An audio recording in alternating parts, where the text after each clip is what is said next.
All right. Welcome back, ladies and gentlemen. This is David Patrick Carey with Church of the Eternal Logos. And today we have an open panel discussion reviewing the presidential debate last night between Donald Trump and Kamala Harris. And I'm joined by my friend, compatriot, and scholar, Jose Miguel. How are you doing today, brother? Doing well. So,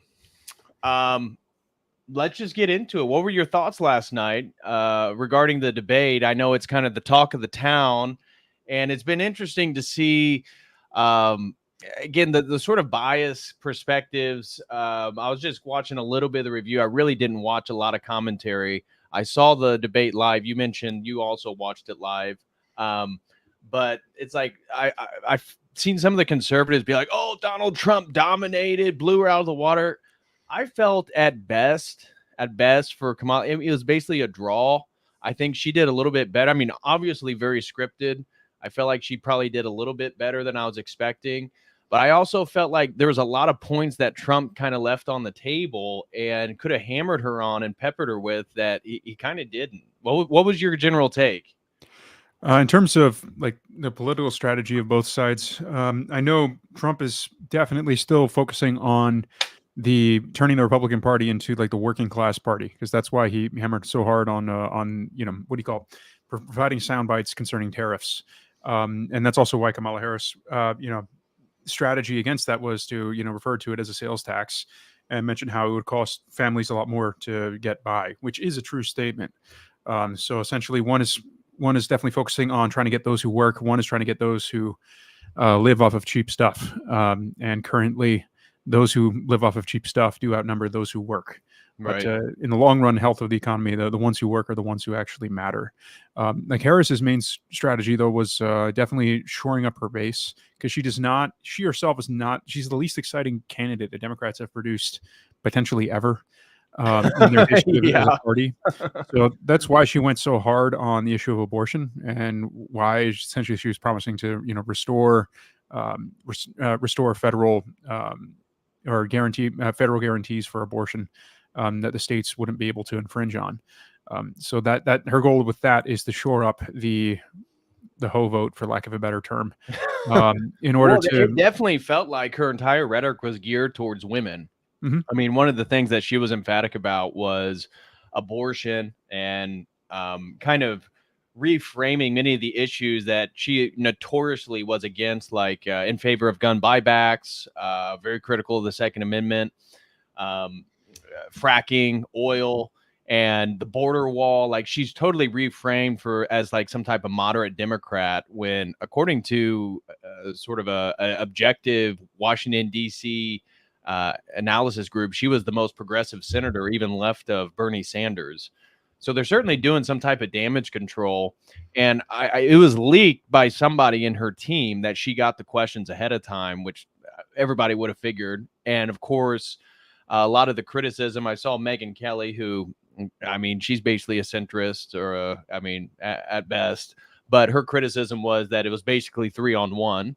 And I saw Trump posted that on Truth Social like immediately after the debate. He said, "I thought it was a great debate, given that it was 3-on-1." And certainly the commentary and the moderation was totally biased, and the trying to, I mean, fact check Trump. I mean, let alone all the lies that Harris put forth. And um, they gave her softball questions time after time, and she very rarely even addressed the question and just went into a scripted monologue. And for me, having done things where it's rehearsed and you've tried to memorize something, you could see her stumbling over words, that it was something that was memorized and scripted and planned ahead of time.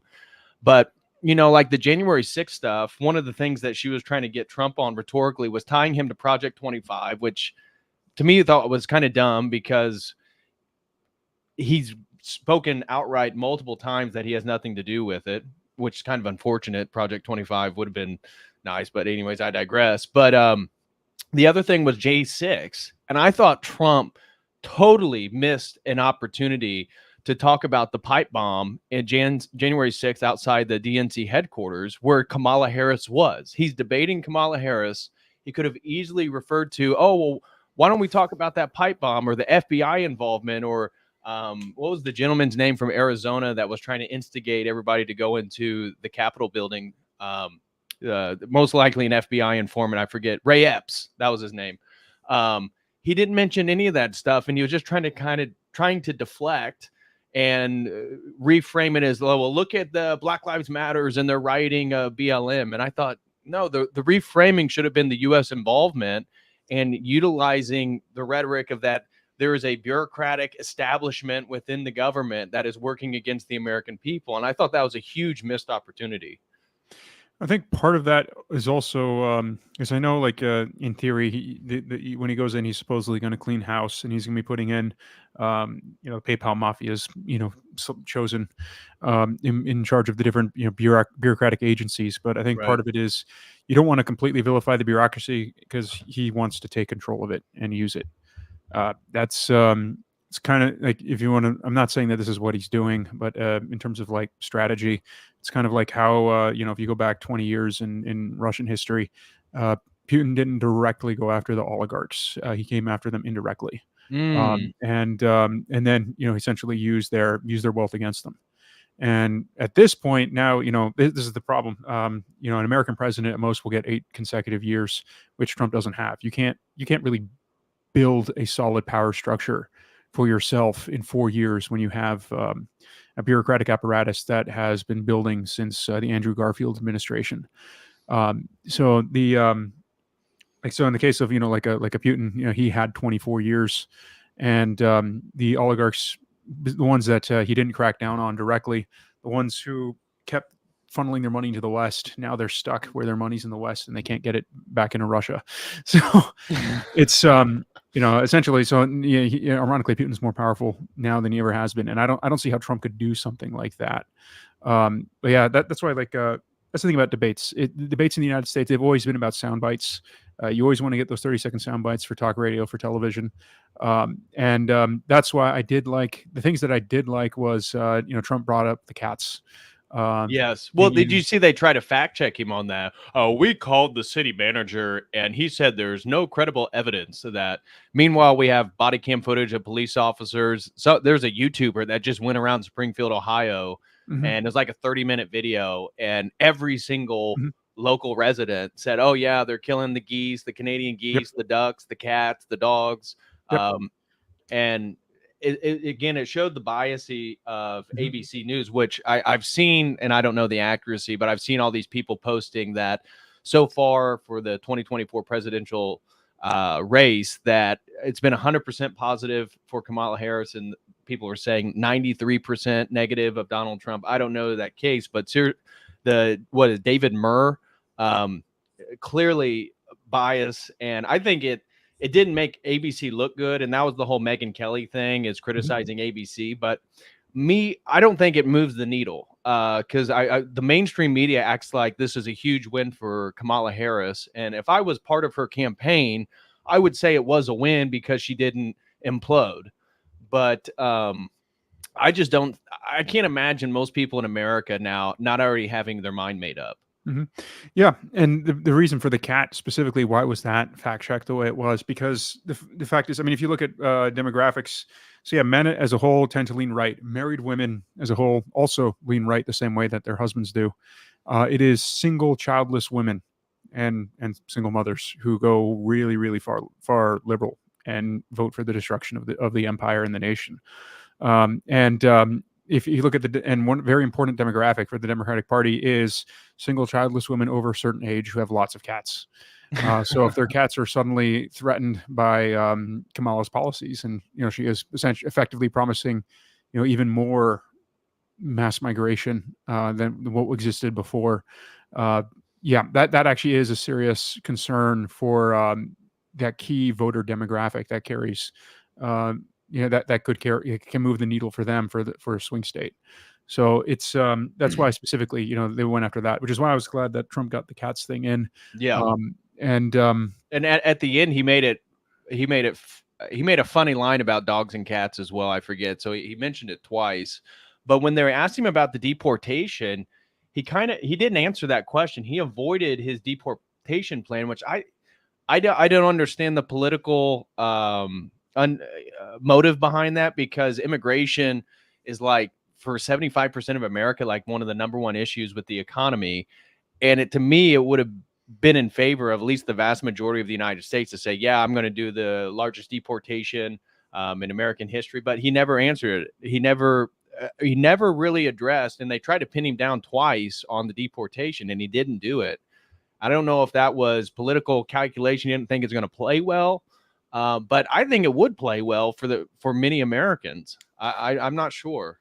It'll play really well with Americans. It doesn't play well with the capitalist class, for lack of a better term, the giant corporate elite. And he finally has some corporate backing, and he doesn't want even more money going into keeping him from getting in. So the fact is, mass illegal migration, that keeps wages down on the low end. Right. Which is good for those who own the stocks and bonds of the Fortune 500, Russell 2000, and then you have, of course, mass amounts of H-1Bs and all the other visas they use to bring in people who are to bring down wages on the higher end of the spectrum. Your engineers, your doctors, etc. So it's that's why and historically, money matters more than voting, which is why I say, like, if you think your vote matters, it actually matters. What matters even more is donation, like actually donating and supporting specific candidates. Money goes farther. And, I know, like, in the case of, like, local elections, it goes even farther, like $100, and you're on a first name basis. At least for me, like $100, I'll be on a first name basis with both of the candidates for sheriff. So it's your mileage varies, but even in a bigger county, $200-300 is all you need to get on a first name basis with your local sheriff, which is a useful thing, right? Because they can give you a heads up. Like, people talk about people, online internet personalities, they get swatted. When I look at people doing this, part of me is thinking, like, okay, like if you're on a first name basis with your sheriff, you're going to get a call before the SWAT team comes in. So that's just. That's why it's right. Like, I look at, like, it's $300-400 maybe if you're in, like, a really big, or $500 if you live in New York City or something. Like, it's probably worth it. Right. Especially if you're that's a really good point, actually. Want to bring in Ivan. I have a few more things I want to say, but Ivan, did you catch the debate last night, and what were your thoughts? Yeah, I did watch. I watched it live till the point that you said that they started making, like, these loaded questions. I said, no, I'm gonna watch it on repeat because I'm gonna get my blood pressure too high, because it was too biased.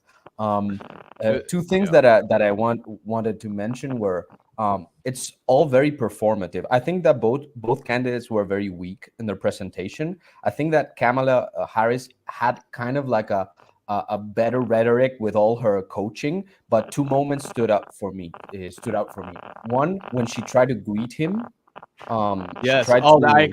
well, what are your thoughts? Because I had a point on that as well. Go I, ahead. I, I thought it was super cringe, man. Like when Oh. she did that, I was laughing. I was laughing because Well, I took it as a point of dominance in Trump's favor because she didn't meet him in the middle, right? Normally a candidate would just walk to the middle and then stop. Now he walked to his podium and stopped. She walked all the way over to his podium, said, "Hi, I'm Kamala Harris." I mean, yeah, yes, very cringe, but at the same time, just in regards to body dynamics and like Trump's very, very aware of that. That's why when he shakes people's hand, he pulls them in. And mm, that totally played in his favor because he made no step towards her podium or towards the middle. She came all the way to him. And I thought that was kind of a power play there that worked against her. I don't know how many yes, people picked up on that, but I noticed that immediately. yeah. Excellent point. Because like she thought that she was like kind of going to put him in his place, like I'm Kamala Harris, but it looks like so fake. It's like you're such a woman that you think that's a guy move. That's the opposite of a guy move. And not only that, at some point, she was trying to refer to him, and she almost insulted him, but it seemed like the former president. Like she tried to show that she was withholding her insult performatively, as if to insult him. And that's such a sneaky, cowardly worm-like move that I think the people, uh, her base, thinks is moral, is like kind of like a power move. But again, it shows the lack of moral fiber that these people have. Those are my first two observations. Then in favor of Harris, I can say that she wore like let's say a more masculine cut in her wardrobe. Like she Yeah. she tried to appear more masculine. But unfortunately, like her let's say, I don't know if it was a t-shirt or something that had like a texture. It drew attention to her saggy neck. So it was like it was a little bit distracting. Those are my my comments. Interesting. Mr. Welcome, brother. I was going to ask your thoughts as well. We had a couple super chats. Just want to get those out of the way, and we'll address them as they come in. Dr. Vagisil sent in $1 and said the triple team, along with Harris probably getting the questions in advance, ruined any possibility of a productive debate because Trump had to keep hammering immigration repeatedly because the moderators would ask about abortion when people can't afford their future. Yeah, great point. And then shout out to Josiah Elleron. Thank you so much, brother, for the $20 super chat. He says, thanks for this important topic. You are a great example of Christian men who want to do his will. Well, thank you very much, Josiah. Really appreciate that support. And anybody who wants to support the stream or have any questions or comments, feel free to send those in on Streamlabs, Dono Chat, or here on YouTube. And if anybody's here to get a Nubwave going, we'd love to get some memberships for the YouTube channel gifted. I know the chat always loves that. But going back to the topic, Mr. What were your thoughts about the debate last night? Well, first of all, Mr. Miguel, is that I just wanted to point out two things real quick and kind of just drop down because it drives me nuts sometimes. This guy's pretty smart because one of the stats they're trying to hide is they divert from the point that he just brought up all the time. I hear this, and they act like wages versus inflation is not a real thing. And so, you know, if you think about how the inflation goes up and basically when they import all these people, salaries go down because the competition is not there.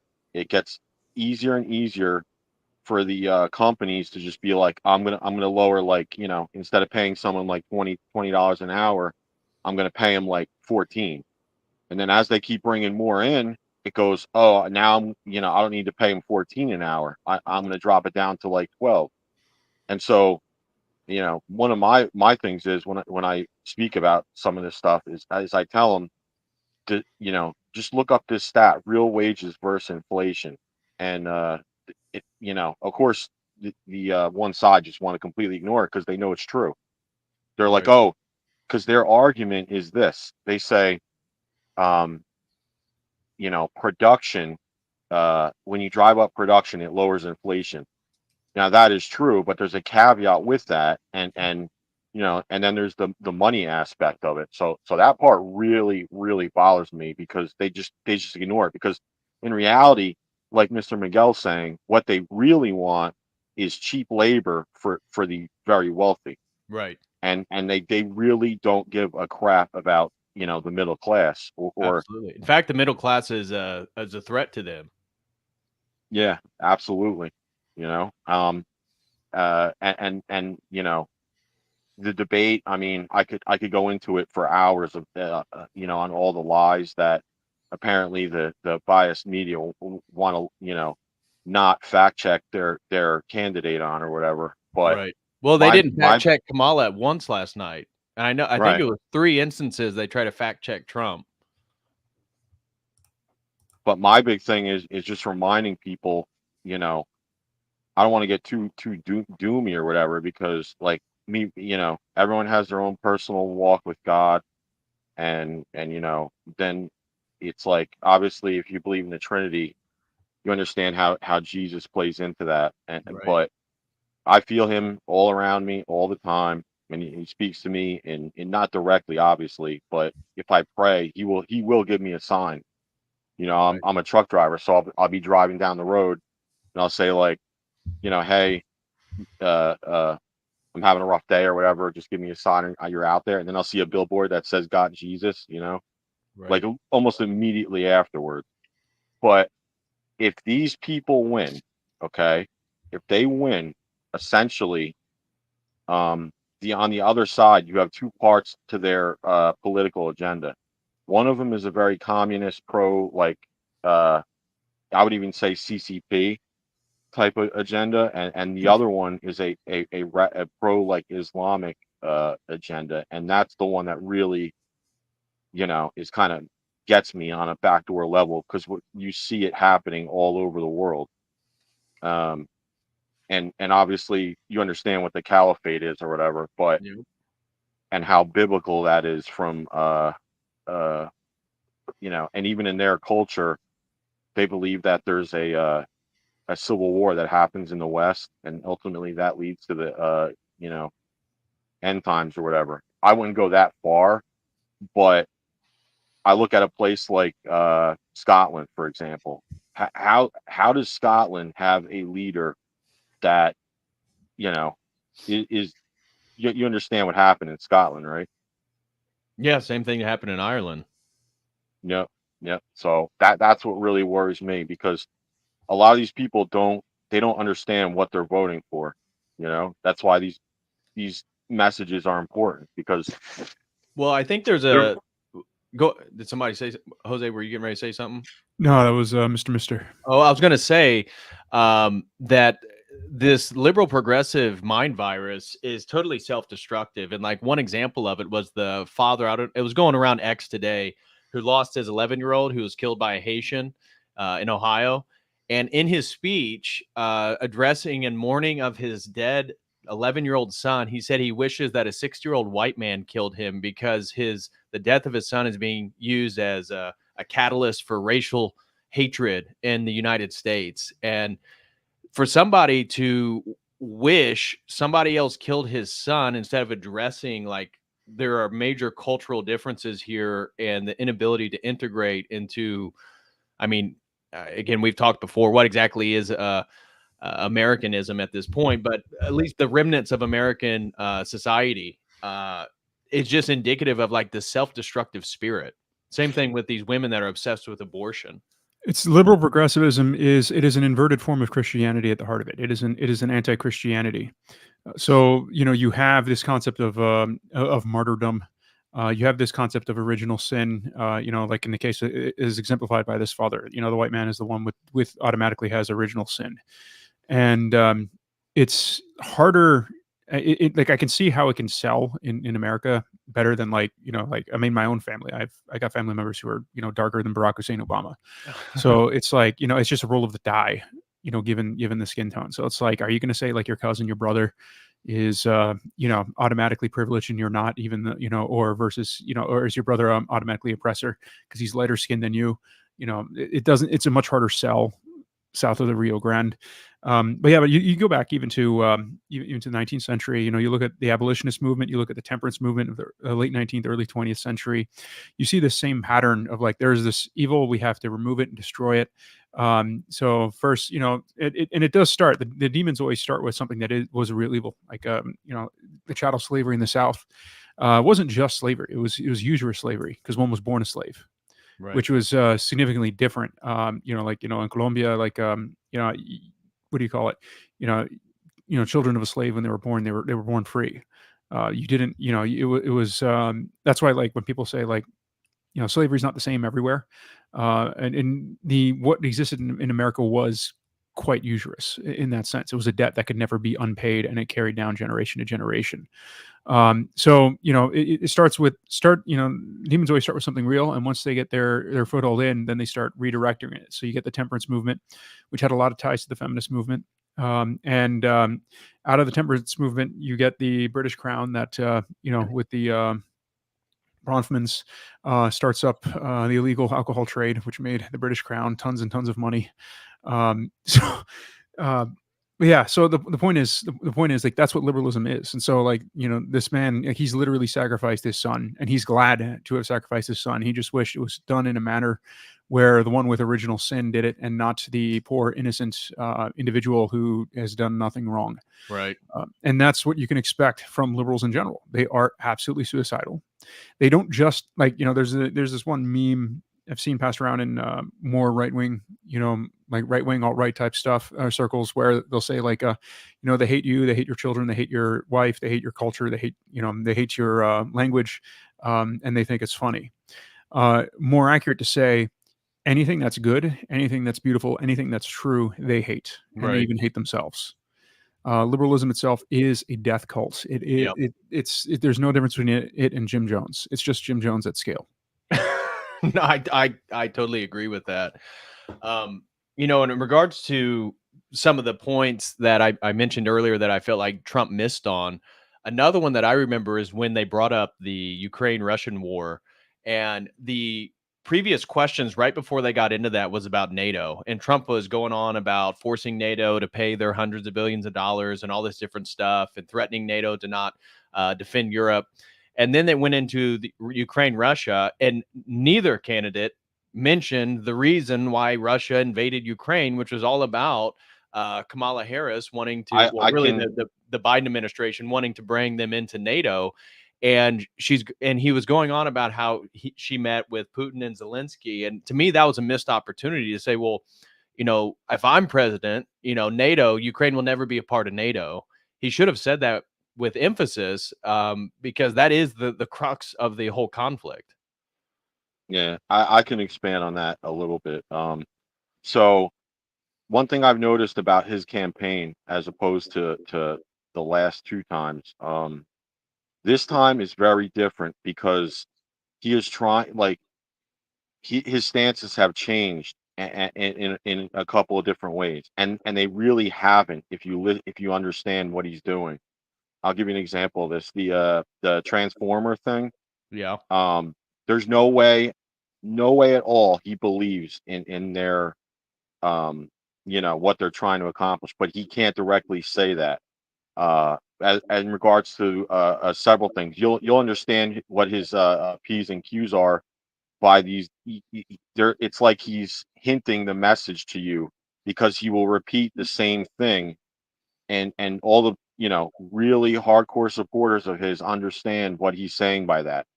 Okay, so I'll tell you right now, he's never going to make a hard stance on Ukraine, because there's all these people out there on the right that believe that is a just cause. And even though we all know Fair enough.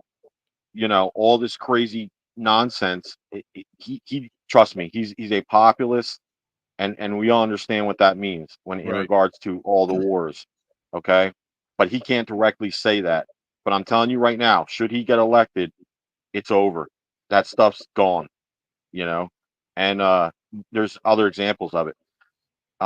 One shot he did take in that regard, though, which I thought was hilarious, was when he got the opportunity, he was like, "Oh, so here's this guy, a Biden, getting $3 million from the mayor of Moscow's wife," and they're like, "Oh, we got to go to a commercial break."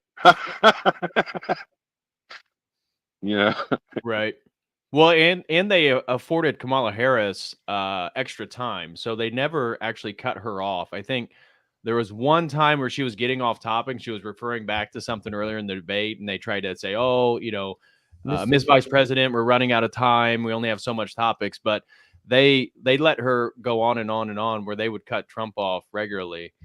But I mean, from your guys' perspective, how overall, how do you think Trump did, and how well do you think Kamala Harris did? Because my general impression, we know, according to her team, that she's been prepped for this for 7 weeks, and I got the impression that Trump kind of just did it off the cuff, and I felt like, although it's not Trump's style per se, but if he would have just, because I agree with you, Mister, about him reiterating the same point 2 or 3 times when he was responding to a question. I get the exact point that you're making, but it I don't know. I know it's not Trump's style, but I felt like if it was more substantive, like points, like rapid fire, that it could have hammered her. I thought that rhetorically and just as an observer of the debate would have benefited him.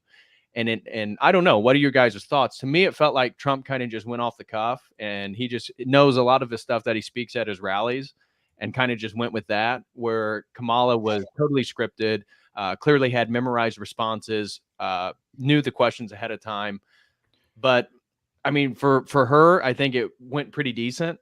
And of course, the media is painting this as a major win. I was just earlier just going through the news articles. I put in like Trump Harris presidential debate results, and almost every media outlet I could find was how Harris won, dominated. 60 to 70% of Americans say that she won the debate. And then I saw an interview where Trump today, he was in Pennsylvania, and he was like, "Well, according to all the polls, I won in the vast majority." And I only saw one poll. I'm not sure what he's referring to, but I did see one poll in regard to the closing statements, and he scored a lot of support, talking about, well, she's been in office for 3.5 years, and everything that she said tonight, why hasn't she done before? Which was a great rhetorical point, and I think that was a good way to end the debate. But what was your guys' thoughts overall? Like, how do you think Trump did? So just that last part, just so you know what polls he's referring to. So he's referring to the internal polling that the GOP does. So each party, and frankly, each political machine has their own polling that they do, and they never reveal those numbers. All the numbers you see in the media are just fake. So it's and it's actually like, so that's why the polling is about swaying voters. It's not about actually showing reality. Right. But in terms of like, for her, it's a success in that she didn't implode and she did shore up her base. For him, as you mentioned, he goes off the cuff. Could you jog my memory? Did they have a live audience or no? No live audience. Yeah, so he Well, will never. they wanted no live audience because Trump gets reactions from the crowd. Exactly. So the thing is, with Trump's communication style, he reads the room.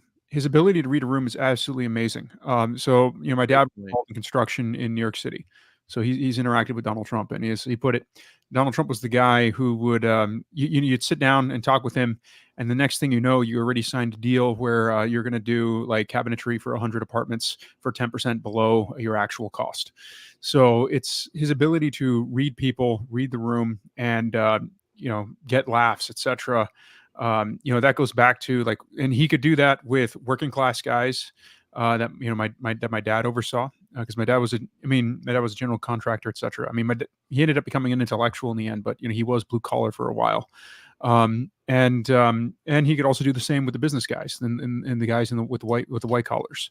So that's why they will not permit a debate with an audience, because if there's an audience, he can read it, and he essentially, when he throws things out, so you mentioned like he mentioned at one point, like 3 times over. If there was an audience there and responded, depending on the response to the first time, that'll determine whether or not it's going to come up in a second or third time, and that would determine which path you would go. So if it's positive, like a positive response from the audience, then he'll go down that road and go on to point 2. 0.3. But because he doesn't have that live feedback response, he's stuck at 0.1, and he's just emphasizing 0.1, 0.1, 0.1. And I've seen that in other men, but not to the same degree as Trump. And it is a fantastic skill for real life, and that's why they're trying to hamper him in that manner with no audience. Right. And she wanted she didn't want the muted mics, which they agreed to originally with the Biden debate. And because she wanted to score the point, like she did with Mike Pence, excuse me, I'm speaking now. And it was funny. I think that was one of the highlights of the debate was when Trump got her on that. And he said, excuse me, I'm speaking. Does that sound familiar? Exactly. Yeah, definitely. I mean, that was pretty funny. Yeah, well, I definitely agree with everything that Jose said. I think that what happens when Trump is without an audience is that he's a natural entertainer. He's a gladiator. He wants the blood sports. He wants the laughs. And in this case, he wasn't funny. Like that's what the only funny moment in the whole debate. So that makes him look a little bit more dull, more sour. And I think that Trump was a little bit weak this time compared to what he's usually like, because he could have hammered home the fact that Kamala is like a puppet of the state. It's like he could have said, like, she works for the people who try to kill me. That's it. Like he could have gone there, but he didn't. And I think that what Mr. said was on point, that he's trying to like moderate his rhetoric to appeal to the middle instead of just his base. But right. the problem is, my personal opinion, and I could be wrong about it, is that you have to play to your strengths in those situations. Like Trump is a naturally funny guy. Like he should play to that, and he should play to his base and win that way. But I've seen it happen that sometimes people moderate their rhetoric, and they numerically win. Like they win over the people, the undecided. So Yeah. Can I give one point on this real quick? Yeah, go ahead, brother. Okay, so what I think's happening is I think he set a trap for her. Okay, he made himself look weak. From what I understand, and he kind of made a couple of hints to this. He's going to trap her in this mode where he's going to say, "Look, I did it on your terms. Okay, now immediately, I think she took the bait a couple times. She's like, "Oh, I got this. I'm going to get him now." Okay, Right. Well, now to your point, the Harris campaign said that now they're open to a second debate. and my point is this: now the ball's in his court, the momentum's in his court, and he's going to say, "Well, okay, if you really want to do this," because now he puts the pressure on her to say no by saying, to be fair, you got to do it on my terms now. And I think you'll see a much different, debate should they go on Fox News next time. And and here's the other thing, and then I'm going to drop down because I don't want to take up a lot of the time, but he got her to almost alienate her Islamic side by the whole talk on Israel or whatever. Right. And I thought that was absolutely brilliant, because after that, I'm not going to say who they are, but there's a certain group on the right that are staunch anti whatever, and they all of a sudden now are back on the team because of that. And so if you really look deep into what happened, he did a good job, I think. But Okay. I'm going to drop down. Thanks a Yeah, lot. well, thanks for joining, Mr. God bless you and your family, brother. Yeah, yep, God bless. We had a few points that people brought up in super chats. One, Orthodox Boomer Grandma said, "Can someone comment on his lack of looking into the camera, please?" And I'll let you guys respond. But my general take was that he was looking at the moderators the whole time, and I didn't see any instance throughout the entire debate in which he looked at Kamala Harris, which I think was another power move. Meanwhile, every time he spoke, Kamala Harris is totally turned to the side, focused on what he's saying, and then having all these facial reactions and stuff, smiling, giggling based on what he was saying. So I didn't see him as not looking into the camera. I looked at it as he was focused on the moderators and like speaking directly to them, given that they're in a room and there's only 5 people or 4 people, you know, the 2 debaters and the 2 moderators. So that's the way I took it. I mean, what were your guys' thoughts on that? I completely agree. I think that's a very, very good thing that Trump did. Perhaps it could have been improved in the sense that I think he gave too much power to the moderators, and he didn't acknowledge the fact that a lot of the questions were biased. Like, I think it would have been stronger for him to be a little bit more forceful, because ultimately the moderator is not like your ruler. He's like a guy asking you a question. And interpersonally speaking, if a person is asking you for something, you can give them or you cannot give them. The power is on you. So the moment that he focuses too much on the moderators, he's losing personal power in that sense. But at the same time, I think he's trying to show that he's good faith, which is honestly perhaps not. It's not in his favor, because he's not dealing with people who are acting in good faith with him. Like, he could have been a little bit more forceful, but that's my opinion. Yeah. Major thank you to Ben Folds 5 Chairs. He gifted a COTEL Crew membership. Thank you very much, Ben Folds 5 Chairs. And again, anybody out there, if you want to support our community, feel free to gift some COTEL Crew memberships here on YouTube. I know everybody enjoys that. So thank you very much for your support. And then William TM throws in $5 and says, yes, Jose, 100%. Yet it is hard to sell people on the idea that slavery ought to have been solved peacefully and was tragically used to justify empire. Yeah, the big part of it was the fire eaters of the South so the diehard like Southern nationalists actually wanted to conquer and annex Mexico, Central America, Colombia, Venezuela, Cuba, Puerto Rico, etc., and build a giant slaveocracy. I forget his name, but there was one guy who mentioned contemporary, like during the course of the war, where he said, and this is the fire eaters. To be frank, this is a specific section of the Dixiecrat elite. Most Dixiecrat elites were not these guys, but where he said essentially the American dream was of real freedom was only attainable when every white man was an aristocrat, and the only way that could be done is if all the work, essentially all the peasantry, were some other race. And of course, if the South won, this is the great irony. The Confederate government, with how it was structured, if it won, it would have had open borders migration on top of everything else, and Dixie actually would have ceased to exist. And given what the fire eaters were pushing for and the level of power they had and probably would have gotten, ironically, Dixie would have ended up speaking Spanish, which is just crazy to think about. But that's for all history. Mm-hmm. So in a sense, and of course, by 1864, the Republicans also endorsed open borders migration. The Know Nothings were the only real political force that was pro-American people that had any kind of power in the 50s, and they fell by the wayside, mainly because they wouldn't take a stance on slavery. And because they wouldn't take a stance on slavery, which is ironic, because if they're trying to preserve the nation for the heritage American people, maybe you should stand out and at least oppose the fire eaters who wanted to restart the slave trade and flood the nation with more people from Africa. But they wouldn't even do that. Anyway, that's that thing with that piece of history. Yeah. And then Jose Eleron, thank you so much, throws in $5 and says, what do we say to those who won't vote for Trump because he makes concessions on abortion and allowing before 6 weeks? That's an interesting question.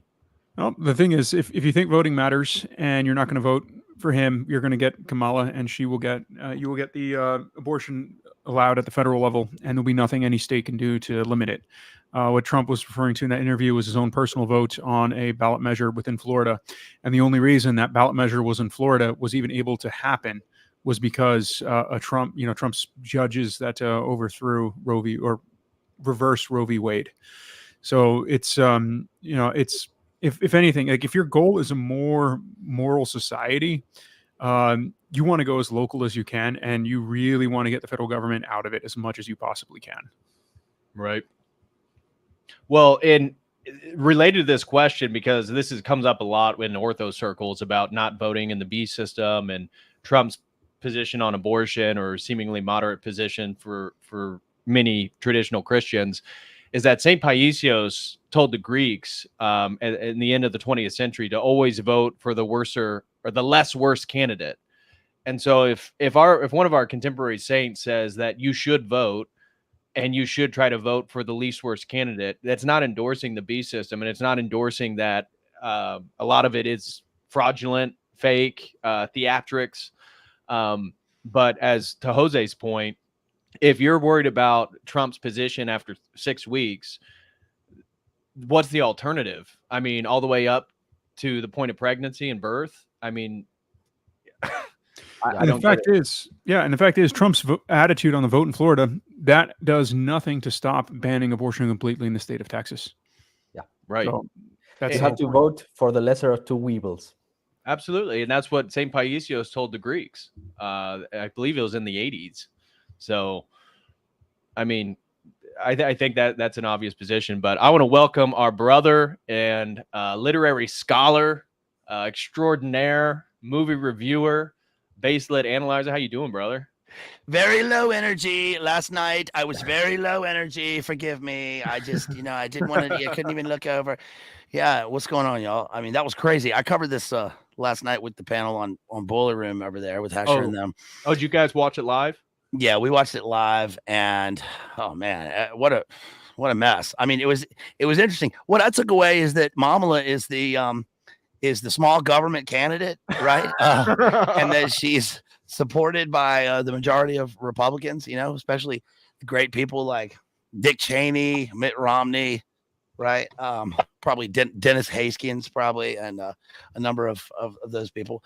No, it was crazy. There was so much going on.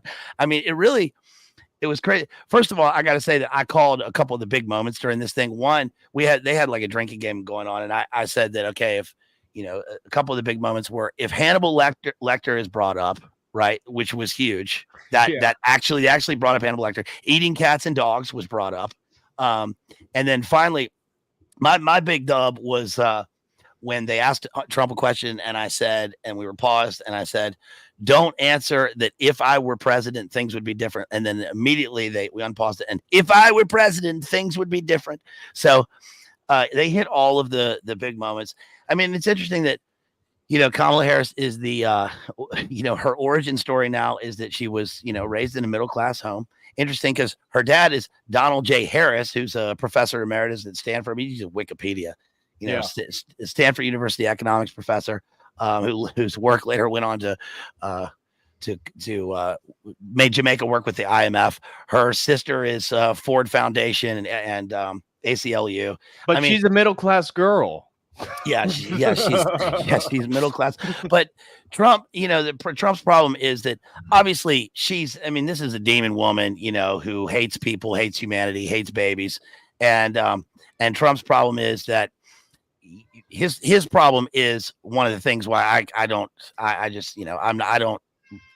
to take part in any of this thing. I can't forgive Trump for some of the things that, for the whole, I made sure that the ventilators were for everybody, all that stuff with the COVID, and also the abortion issue, which is now they're posing that, not to get too deep into it, but now they're posing that as, the thought that, that anybody in months 7, 8, 9 would want to do this is just offensive. It's like, that's all of a sudden offensive to you people, whereas why, first of all, any of it is offensive. Any of that is offensive for a start. So to think that he is, going to win some sort of middle ground by playing into that whole thing is like the media put that on him. And now he's just playing right into it. He did that the whole time with everything he said was that they started off for like a quarter of the debate debating about who didn't have the other person doesn't have a policy, right? When they clearly do have a policy, but their policy is, Kamala's policy is clearly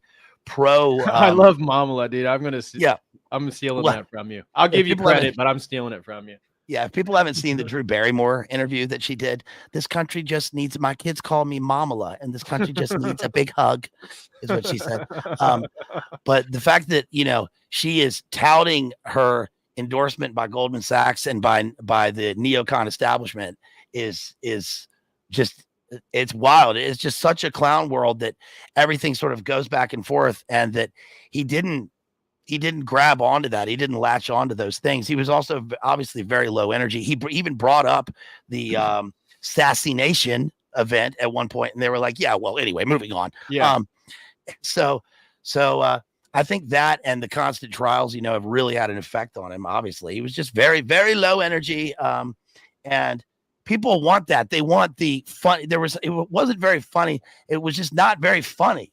The only funny moments were like when he said the thing, excuse me, I'm talking. Does that sound familiar to you? And, and her boss, I think you can call him her boss. He hates her.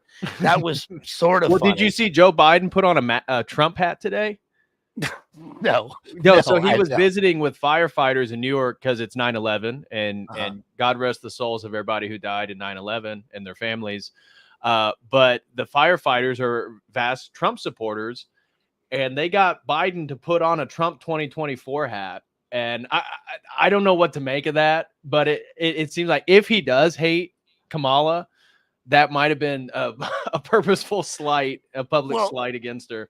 She even had this moment where she said, I want people to go to his rallies to see, what he's like, what he has to say. And I was thinking, like, is this an invitation to, activate code Z, do anything. MK Ultra, Botswana 33. Here's your activation code.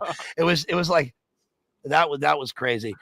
She clearly, I think some of the things people argue about are kind of, it's almost irrelevant. We expect her to have an earpiece. We expect her she's going to get the questions beforehand. We expect the moderators to be against them. We expect the debate rules. We expect all that stuff.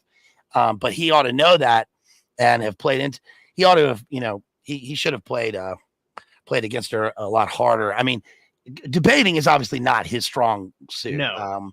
And the people that thought that, it's like with Biden, it's the same thing that people think that, that they will not be great in debates or they won't be prepared. It's kind of ludicrous. I mean, these people they're not incompetent. They do this stuff purposely. They are high up in politics. She's a part of, she's part of this globalist elite machine. They're prepared for this stuff. I'm sure Obama was the one who must have trained her. Her NLP game was like on fire. Yeah. Her body language was all Obama related. So, did you see the conspiracy that was going around today? Is that the earrings she was wearing? Yeah, we saw that last earrings night. that look very, very similar that have microphones that you can like Bluetooth listen to music and talk to people on the phone. And I don't know if they were, but at least what people were sharing online, they did look pretty damn similar. Yeah, we saw that last night, live time, and I mean, I would expect that. Of course, I mean, the CIA allowed the BlackRock MK Delta to get into the rally on the other side. So of course they're going to give her an earring that's an earpiece. I mean, that's sort of I would expect that sort of thing. I watched it on Fox News, and right when they did that commercial break, it was like a 30-second, minute-long ad for BlackRock and how they're going to support the future of America. And I just thought that was hilarious. That's almost as bad as during the Big Nine when they were showing the events unfolding. And they said, now the commercial break with a little bit of chicken fried, and went to the Applebee's commercial. Well, I want to say something too, and then we'll get Andrew's thoughts on the debate. But you're mentioning the coup. And one of the things that kind of perplexes me about Trump is, one, he's not speaking about the jabs like he used to, because that certainly does not play with his base. And I think he's been told about that. But if you remember, Trump's tweets before he was president was like very anti-jab and brought up the speculation about autism and diseases. But in the conversation he had with RFK Jr. that was leaked by his son, I don't know if you guys remember, but in that conversation, he was actually quite negative on the jabs and even mentioned that the COVID jabs were causing people serious health problems. And RFK Jr. was agreeing with it and started kind of responding to that. But that was in that leaked phone call. And so it is weird about Trump that, he was so pro jibby jab and then yet his own personal opinions, it seems like he's very against it. I would be surprised if Barron ever got jabbed. Yeah, I would. I mean, I just think he seems to have quiet, he's a little more quiet on those issues, but he also, when he brings them up, which seems to be every time I turn him on, he's talking about it. He's still talking about it. He's talking about how great, warp speed, how many ventilators, saved, all this stuff. He goes all in for it. And sort of related to that, I mean, when they got into the argument about firing people that worked for him, I don't know why he didn't jump on the fact, because she mentioned something about it. I don't know why he didn't jump on the fact that was his whole raison d'etre for running in the first place, was to drain the swamp. Why wouldn't he have fired those people? But he didn't jump on. He didn't jump on that. I thought there's multiple instances he didn't jump. I think the problem with last night with him was that, aside from his obvious, the mental, physical toll that it's taken on him, I think one of the big problems was that there is just so much material. There's so much to cover. There's so much to go after these people on, that he almost got clogged up with talking about it. And then he just fell back on his like safety zone for him, which was talking about the trials that he's gone through, how he could have won, how things would have been in the past. And he just always falls back on that stuff. And it's not, we all know that. I mean, we all know, he doesn't appeal to his base at all with those things. And that the whole, the entire process of the election, all of this stuff dealing with it is obviously run. It's an emotional debate that is run under the guise of something pseudo intellectual. So it really doesn't matter about anything that anybody says that appeals to anyone's brain. It's all just how it appeals to the emotion. And he's good at doing that, for his base and stuff, especially with an audience. And, this was a podcast. This wasn't even, they were like this close to them. And they, there was no audience. That he needs the live audience. He's a stand-up comedian. He needs the audience, and he needs a live. That was what Jose's point track was. That was Jose's point. Yeah, and her points are all just emotional points, which is interesting, because they have this way of like disguising their intellectual points, which come from Rand and Ford Foundation to Carnegie Endowment and all these places, and appealing, they appeal to people's emotional impact, especially dupes and people that aren't thinking at all. So that's what I got. Andrew, what are your thoughts? You're muted, brother. There you go. Thanks. I was just keeping it muted until other folks were done. I think that BLA hit on like one of the key points, that it's a debate, and debates are not won on the facts. They're won purely on perception, and so much of perception is emotional. And he fell into the usual traps because he gets so emotional himself that when you're amped up, people kind of feed off of that, but you don't have the opportunity to deal with. He also hit the same point about there's just so much material that he got bogged down with, that Kamala would gish gallop him with like, oh, he said this very fine people thing, et cetera, et cetera. Right, and they didn't fact check him on that. And even Snopes has said that that's false. Yes, Snopes had exposed that very fine people hoax. The moderators, I got in here a little late, so I don't know if it was already covered before, but it was like 3-on-1. They kept fact checking him, and they were fact checking his opinions, and they weren't fact checking her misstatements of facts. And I think that he blew a whole bunch of opportunities, because he brought up Venezuela a couple of times. That's one of the key components in the migration issue, which is, I think, the biggest issue other than the economy that the country's concerned about right now. And in 2020, he tweeted about Castro Chavism twice. And just yesterday, Chris Rufo put out an article that he did on the federal funding of the apartment buildings, and how the groups there got the funding for the apartments that the Venezuelans have essentially taken over, etc. And another that's one in Texas. Yeah, but again, that's like, and I hate to. You never look good when you're pointing out other people's deficiencies and complaining. But that entire analysis is ridiculously superficial. Like, okay, it's a government resettlement program. Who the hell else would you expect the money to come from than the government? And Biden, Harris are in charge of the government. So that's kind of a no-brainer. But as far as the people that received the money, the networks they're connected to, the funding that they get from overseas, the logistical and operational support that they get overseas, the way that they were mobilized through the social forums, which are connected to the Our Cities networks that are affiliated with these groups, etc. I haven't made those connections yet, because it was just yesterday that article came out. But I would be willing to bet my left node on the fact that the same people that receive the money that are Venezuelan immigrants are directly connected up to the decades-long Venezuelan op to weaponize migration against the United States. And he kind of left that hang and didn't draw any of the connections when he's got to know about it to some degree, because he tweeted in 2020 about Venezuelan support for the Biden-Harris campaign. He didn't bring up any of the socialist networks that are supporting Harris this time around that supported them in 2020. I can post the link to the article that we produced that demonstrates like the BS fact check by AP and ProPublica on that. And he just let his emotions get to him, and the stuff that he delivered was responding to a lot of her Gish gallops and her accusations, which took up his time instead of the moderators doing those fact checks.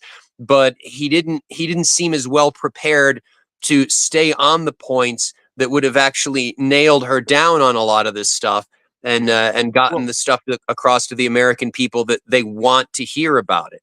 Well, and I think that if he just did a week of prep, and I mean, you could have guessed how she's going to respond to some of these questions. It just looked like he, and I don't know, I've heard rumors that he's very, very insulated, Trump, like his circle. So there's multiple layers to get like into contact with Trump. I don't know how in touch he is with like internet culture and stuff like that. Obviously he's a funny guy, and like to BLA's point, but it seems like he could have just been better prepared and just had a few different quips ready for the various topics that everybody knows is going to be brought up.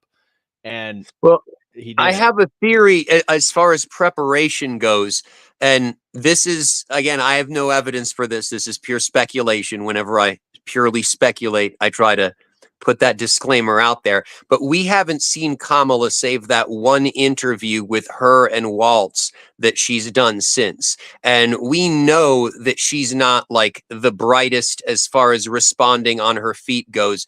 I don't doubt that she had the advanced questions and that she's been preparing for this debate specifically for like the past month. Well, her so team that said 7 weeks. Somebody in her team said for the last 7 weeks. Oh, wow. Yeah. So, I mean, there's your answer right there. I didn't know about that, but that confirms my suspicions that this entire time that she's been in hiding, she's been looking to put on this one good show to create the impression that she's somewhat competent.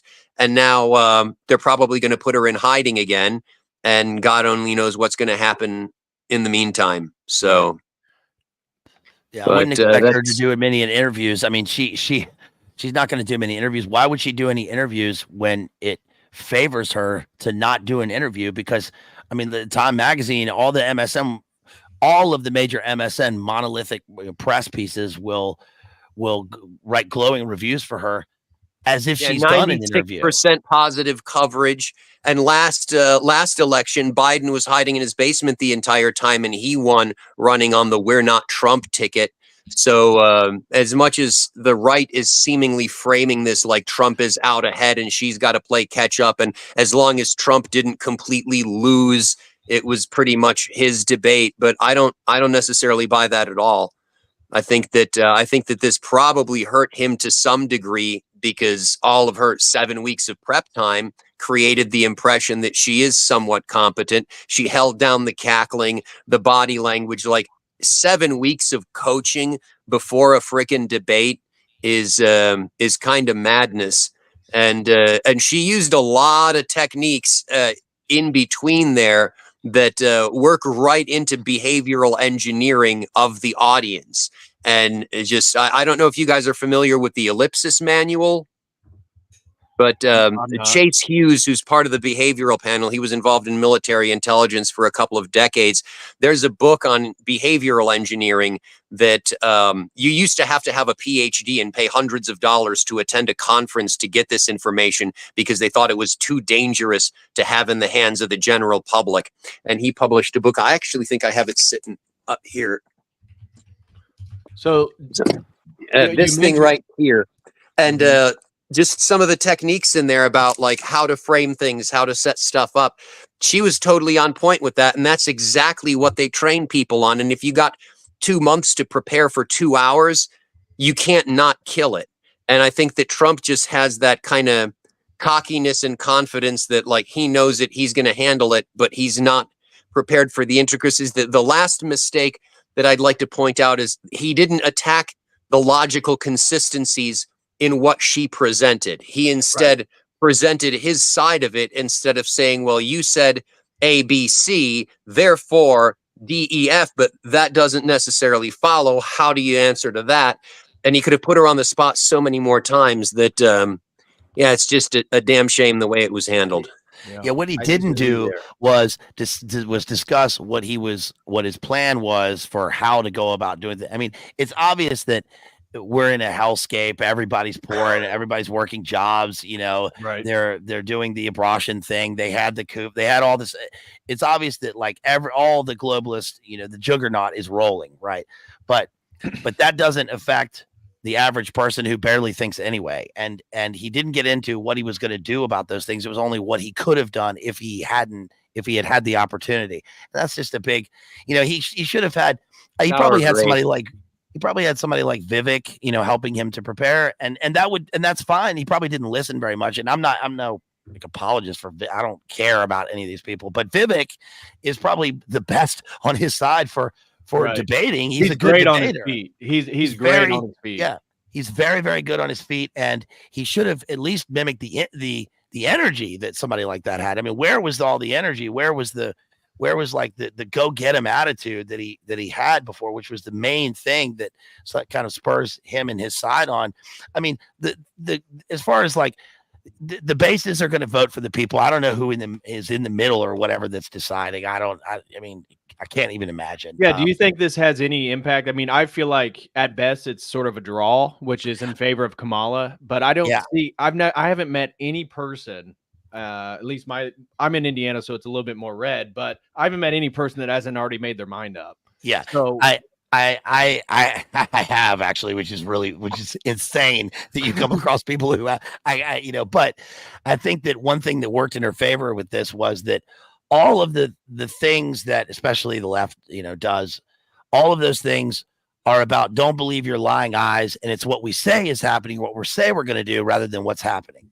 Right. And that works in their favor because most people just want to hear that. They, you know, to hear her talk about how that he was the defund the police guy, right? That's how she painted him. How she's the small government, she's the person trying to help the housing market and all this stuff. And it's like her big thing was that she wants new families in America. Yeah, she's the real estate candidate. She's the person. I mean, all this stuff is so insane, and it's hard for him to jump on it because every time he jumps on it, all he has to say is like, look, you know, this is what you guys have always done. But it's also hard because it happened under him. One of the things that really got to me when I was watching this was that when he went after her for not prosecuting Seattle and Minneapolis burning, and it was like, yeah, but are you talking about when it happened under you? Right. So you didn't do anything about it either. So I don't know. He did mention her bailing out the rioters and advocating for that bail fund, but I don't think that he hit on that hard enough. And she shook her head no and acted surprised when he said that. When we have those receipts. Like, did the governor of Washington or Oregon invite Trump in? Because they can actually keep the president out. Because since it's only happening within one state, it's a state affair. So if the governor doesn't. If the governor is not requesting assistance, then there's legally speaking, the president can't do anything. But yeah, we already know. Okay. You know, you can look at Truman; they can send in troops anyway.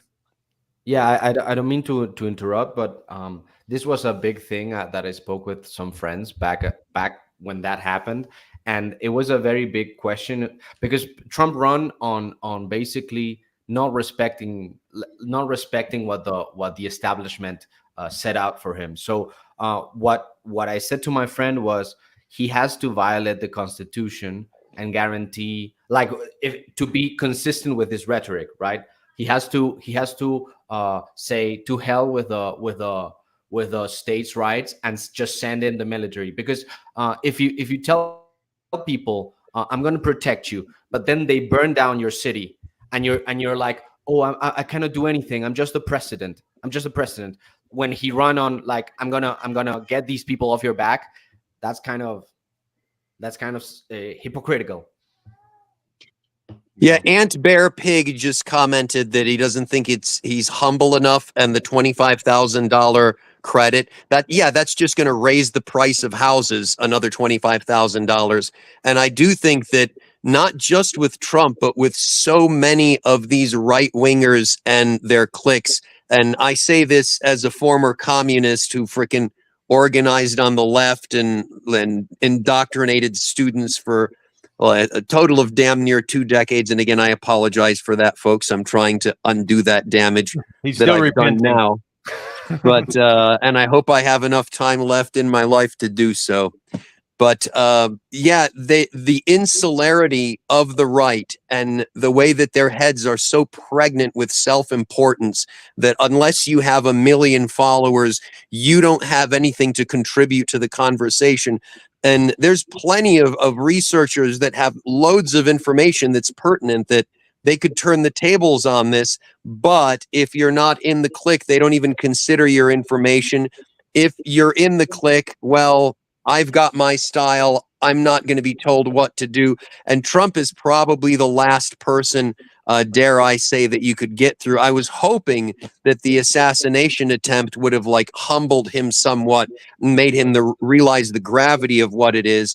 And when Kamala threw out all those accusations about what to expect with the name calling, etc., he should have deliberately tried to not play into that. But instead, he got angry. He looked petty as hell by bringing up the freaking.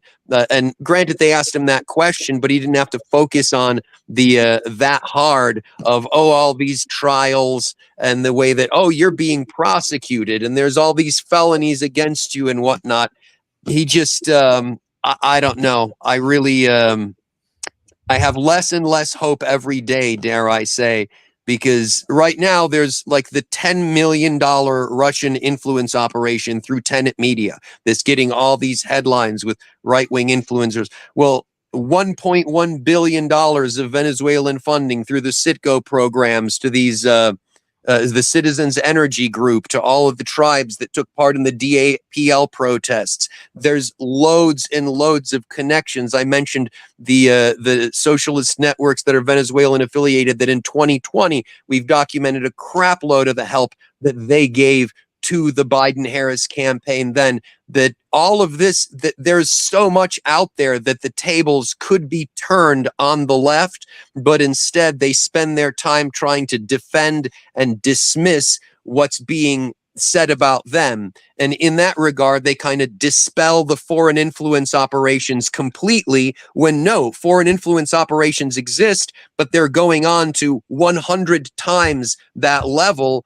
on the left that they are the right. But by being dismissive of them, you lose the opportunity to turn the guns on them over the same damn issues. And it's just the way that they make fun of the left for their incompetence and for all this.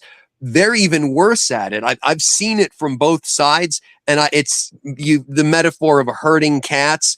That it seems that people on the right do not want to save the country. They'd rather protect their reputations. They want to be seen as the ones that will lead the country out of this and get credit for it, rather than march with the public and do it themselves and create some sort of grassroots movement and involve the people from the ground up. It's a very leadership heavy movement. And the left learned that lesson from the last century. That's why they have this disparate network of networks, a movement of movements that's largely leaderless. So if any one of the cells is neutralized, the rest of it keeps doing what they're doing. There's no united front operation anymore, so that you can't investigate them for, are you or have you ever been a member of the Communist Party? Because there's so many different front groups that are used to whether you support trans rights or migration issues or whatever the case is, the end goal is the same: the destruction of the global paradigm that has the US and Western capitalism at the helm, and they're all focused toward that. And whereas the right is still very leadership dependent, and then they go after Trump, they go after Alex Jones, and by knocking that person off the pedestal, they kind of knock the legs out from that entire area of the movement and cripple them, and or put them on the defensive, put them on their heels. And it's just ineffective and sad. And that it's been this long and they still haven't learned the same lessons that the left picked up on and completely changed their tactics as far back as 1994. Right. So Frankly, what Trump should have done when they brought up the trials and arrests and stuff, he should have just said, "I'm the only person in this room who knows how to be black or what it's like to be black." Oh, that would have been go- hilarious Go with rhetoric. the flow and just say whatever after that. The thing is, there's a certain point where it's like, that's, as BLA said, just be funny, have, work on rhetoric, rhetorical skills. I know he's not as popular in these, not popular in these circles, but, if it would be fantastic to see someone with the rhetorical skills of an Owen Benjamin on the stage like that, just ripping into a left-wing candidate. I would love to see that one day. But yeah, what I wanted to come back to a bit was what is it that could be gleaned from the debate in regards to policy decisions by the elites who are supporting each of these two candidates. So in terms of foreign policy, one thing I noticed is that, Kamala was intentionally putting the blame of COVID on China. And that's part of prepping for the U.S. to go to war with China in 2026. Which was wild, which is the exact opposite of what they've been saying. Right. I couldn't believe that they did that. That was the same as her saying the thing about like, oh, I'm the anti-China candidate because you were the one who had the deals with the microprocessors. Remember the departed microprocessors. Yeah, and that's kind of the point. Trump gets blamed for the fact that exports to China actually increased, which is, what you'd actually want to have happen in a trade war. So, and given that Trump's attitude towards China is focused on trade war, not building a casus belli for an actual war, that indicates the Trump faction, or the faction behind Trump. They really are focused on trying to preserve the empire because a trade war is something the U.S. can win. You just look at the calculation for GDP. By definition, if you reduce imports, you automatically boost GDP. Right. There is no, it's in the U.S. has a massive trade deficit with China.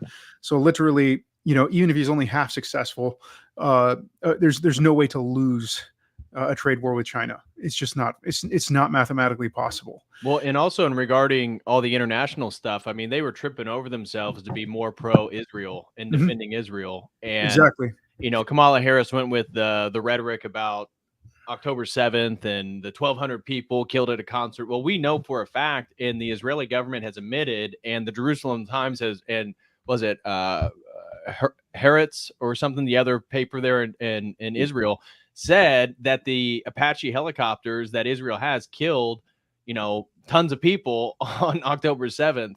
And that was another thing that really demonstrated the power play, right? That Kamala was tripping over himself to be more and more pro-Israel. Now she said, the Palestinians don't need to be killed and all this different stuff. But, that was another thing that I noticed. Exactly. So in terms of expectations, so if Trump gets in, given that, he does want to end the war in Ukraine. So his whole goal is trade war, not war with China, and ending the Ukrainian front.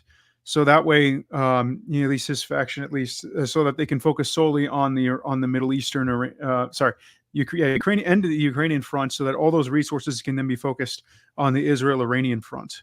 So the idea is they're hoping that they can go to war with Iran for, AIPAC and all that, and establish a permanent hold within the Middle East and break Iran without bringing in Russia and China. Whereas the neocons who are, backing Kamala, they want to go full hog. They want to keep Ukraine going as long as they can, even though it's throwing away, literally throwing away good money after bad. They want to go to war with China and they want to go to war with Iran. The neoconservatives have no sense of strategy at all. Right. These are people who talk. They're not people who actually think. Well, and that was the irony of the point that she said that Trump didn't pull out Afghanistan and kept the $300 million a month that they were spending. And yet he didn't hammer on, well, we've just spent over $250 billion on Ukraine. So that money that was used for the military industrial, it's not like they saved it. It's not like it was reinvested in the United States. They just moved it and started placing it in Ukraine. And again, he didn't hit on that either at all. Yeah, JK in the chat says, "Who are they going to get to fight these wars? Poor people." Yeah, right. I mean, what we illegals. Right. Yes. And what we saw out of this was more. The neocon steamroller will not stop. right? It'll be more IMF, more war, more disparity between classes, more coon pods, more coof, more stabbies, more of everything. It just never stops. It just keeps on going. And I think one thing that's interesting is to see how the shenanigans work out. I mean, you just did a panel not too long ago, DPH, on the Sassy Nation event, right? And then there was the complete media blitz after that, with the hearings talking about we have to protect the sanctity of the president and it looked to a lot of people.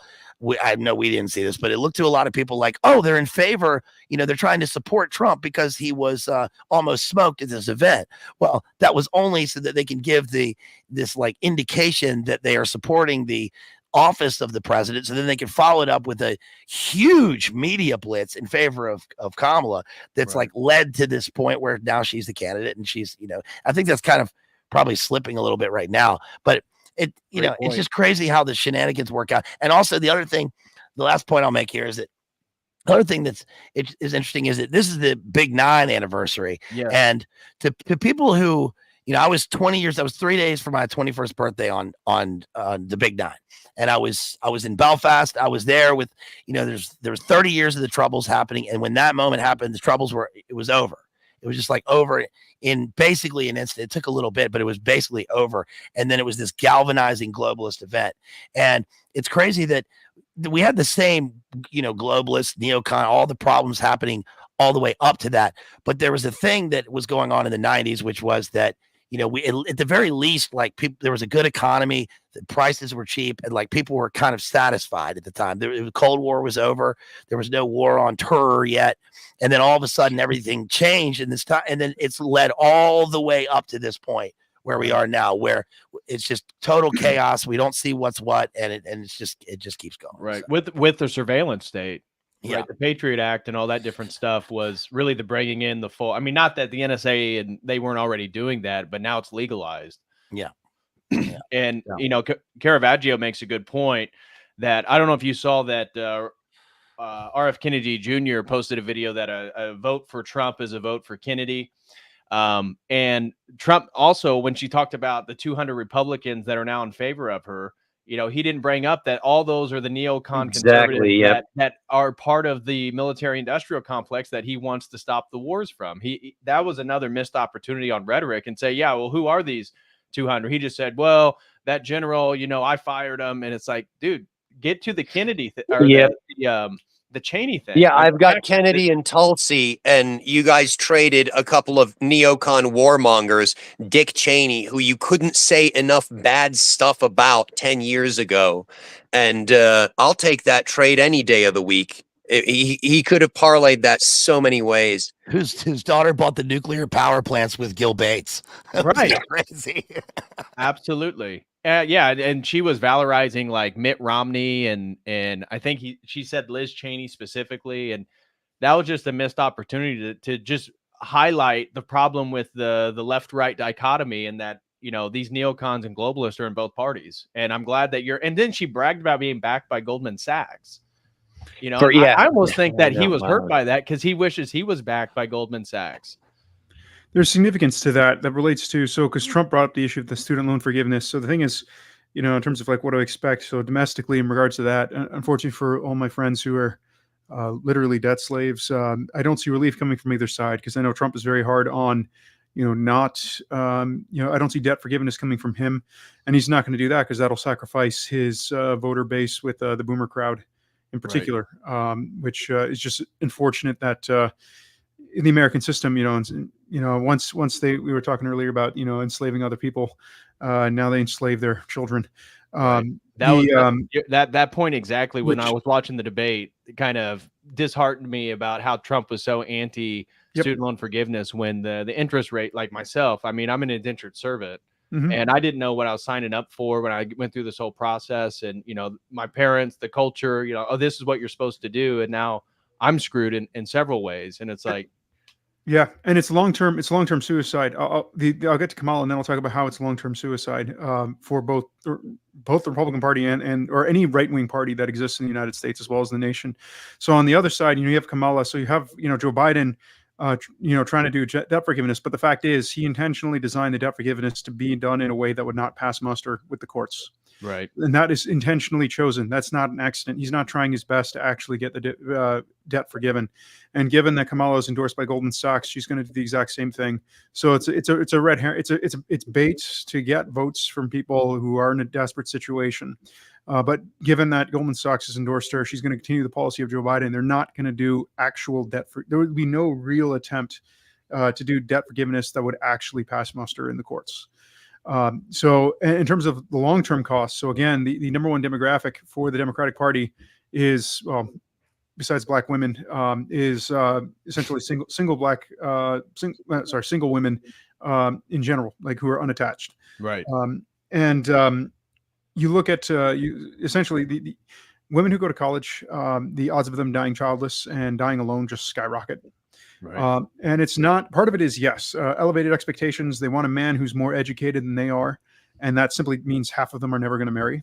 But there is another element too, which I've seen back when I was looking for a wife, and the guys I was closest to that I lived with as a bachelor, when we're all looking for wives, sometimes one of us, we would go out with a girl and we find out, oh, she's got $200,000 in student loans. And it'd just be like, all right, no, bye, good luck. It's literally like you're creating these debt slaves who will be, and in particular the women are going to vote, since they're going to be, single forever. You're creating the most reliable Democratic left-wing voter bloc you're ever going to get. So that's the sadness of it. Like there's a reason why, Jesus Christ talks about, forgive us our debts as we forgive our debtors. That's why, it is, debt forgiveness is not a liberal thing. Again, you go back to, history of words, like, tyrannus, like a tyrant was someone who forgave debts in ancient Greece. That's what the word was originally used for. It was literally like debt forgiveness in ancient Greece and ancient Rome was seen as an authoritarian thing. Julius Caesar, part of why he was assassinated and why he was seen as a tyrant was because he was trying to do, granted a limited form, but he was trying to do debt forgiveness. Debt forgiveness is traditional right wing. And I mean, like it's medieval. I mean, you can look at medieval, pre-Lateran V medieval Catholicism. You can look at Orthodoxy even to today. You can even read, I even read, Russian bishops who've spoken on it today. There is, what do you call it? There's nothing more Christian than forgiveness, and that includes forgiving debts. Yeah, to build on that, Julius Caesar was a populist. Like his faction in the faction, and he had this persona of fighting alongside his men. That's why he was respected. And I think that Donald Trump needs to remember how he got into office the first time, because the first time he got into office was going against the system, against the media, and now we see him low energy, like potty trained in a sense. He's house trained. He's too either terrified or tired to fight against the stacked table that the slanted table that he was fighting on. Like, for example, one of the questions that the moderators asked was like, he was trying to get Trump on, like, you need to like say that you are for Ukraine. Right. Like, do you want Ukraine to win this war? Yeah. Do you want Ukraine to win this war? And the proper response to that is like, are you a politician or are you a journalist? And you simply, with that, you just put them in their place. It's like, you're telling me basically the way I should run the way I should run my campaign, and you put them in their place. But well, he's also making the point that if you're not for Ukraine, that means you're a Putin stooge, and if you're a true American, then you want to spend all these billions of dollars in Ukraine. Ukraine, more like you, Bane. Do you feel in charge? Well, I'll say Mark Anthony says about Caesar that when the poor have cried, Caesar hath wept. Did this in Caesar seem ambitious? Right? He gave them lands to walk abroad and recreate themselves. Was this ambitious? And with that, I got to dip, you guys. Thanks for having me on the panel. Hey, Love thanks for joining BLA. Appreciate it, brother. God bless. Peace, man. Well, and that relates to a super chat that Blue Skittle sent in over on the Dono chat. Again, if you guys have any comments, questions, or want to support the work or support the channel, feel free to gift some memberships or send questions and comments. Blue Skittle sends in a generous $20 and says, moderator, why didn't you have extra security on J6? Trump. I tried, but Pelosi blocked it. Moderator, we asked about you, not Pelosi. Thanks. Appreciate that, Blue Skittle. But yeah, the moderation, I mean, we've already hit on that. Clearly bias, and clearly the way they even framed the questions was clearly in favor of Kamala. It's always going to be the case. Right. Trump had to have known what he was walking into. That's why I thought it's strange that he just seemed to take the debate and go off the cuff with it. That I would have thought that he would have had a little bit things more planned, given that he was in hostile territory and that the debate was already going to be skewed towards Kamala. Yeah, completely agreed. Well, thanks, Hey, DP, for you having said okay. It's hard to hear you. Yeah. All right. God bless, brother. Take it easy, Ivan. God bless you, Ivan. See you. So, what do you guys predict? The next. Let's see. It's September 11th. We have November 7th is the election. So now we are officially less than 2 months away. I mean, what do you guys foresee in the next 2 months? So essentially, either person who wins, our brothers and sisters in the Middle East, are going to get screwed. It's just pray for the Church of Antioch and Jerusalem. Yeah. And the only real question is whether or not the persecution of the church in Ukraine is going to cease. That's the only thing that's really on the table, and stuff that directly affects, for lack of a better term, our people. Right. Andrew, what are you still with us? It looks like your connection's cutting out. Yeah, I'm still here. I think that in terms of an election cycle, 2 months is a long November time. 5th. Correction, November And- 5th. Thank you, Rudder Yeah, and- Studios. Anything can happen between now and then. I think that if the right plays their cards right, because there's so much information out there, the stuff that I've been talking about, the heaps of research, if anybody wants to go to citizensintelligence.net and just take a look at all the articles on foreign influence operations that have targeted domestic leftist groups that are linked directly with the Democrat Party. The social forums that are sponsored by foreign enemy states have been attached to every major left-wing action this century in the U.S., going as far back as the 2003 anti-war protests and these Hamas protests. These people are inside the Democratic Party, and they're moving it further and further to the left. And what we have now is essentially a political system like most South American countries, where we don't have two capitalist parties, one slightly more liberal than the other, but we literally have a socialist party and a capitalist party. And this is the first election where that is clear, and that can be made clear to the American people. I think the question is whether or not they blow the opportunity on making that case and exposing all of those links, or whether or not they just stay on the defensive and fall for all of the ops that the left pulls, like this cat eating thing that was mentioned beforehand. Well, look at the way that the left has responded to that. Dismissively, none of them it took the bait on it, and it doesn't look good. Ultimately, as true as it is, it's still a matter of that emotional reaction and how it's perceived. Did you see Eric Swalwell have a meltdown about a meme that Trump posted? Yeah, that was awesome. That was awesome. One of the things I want to get your guys' thoughts on before we wrap stuff up is, I don't know if you saw that Jamie Raskin, I think is he a senator or a congressman? I forget.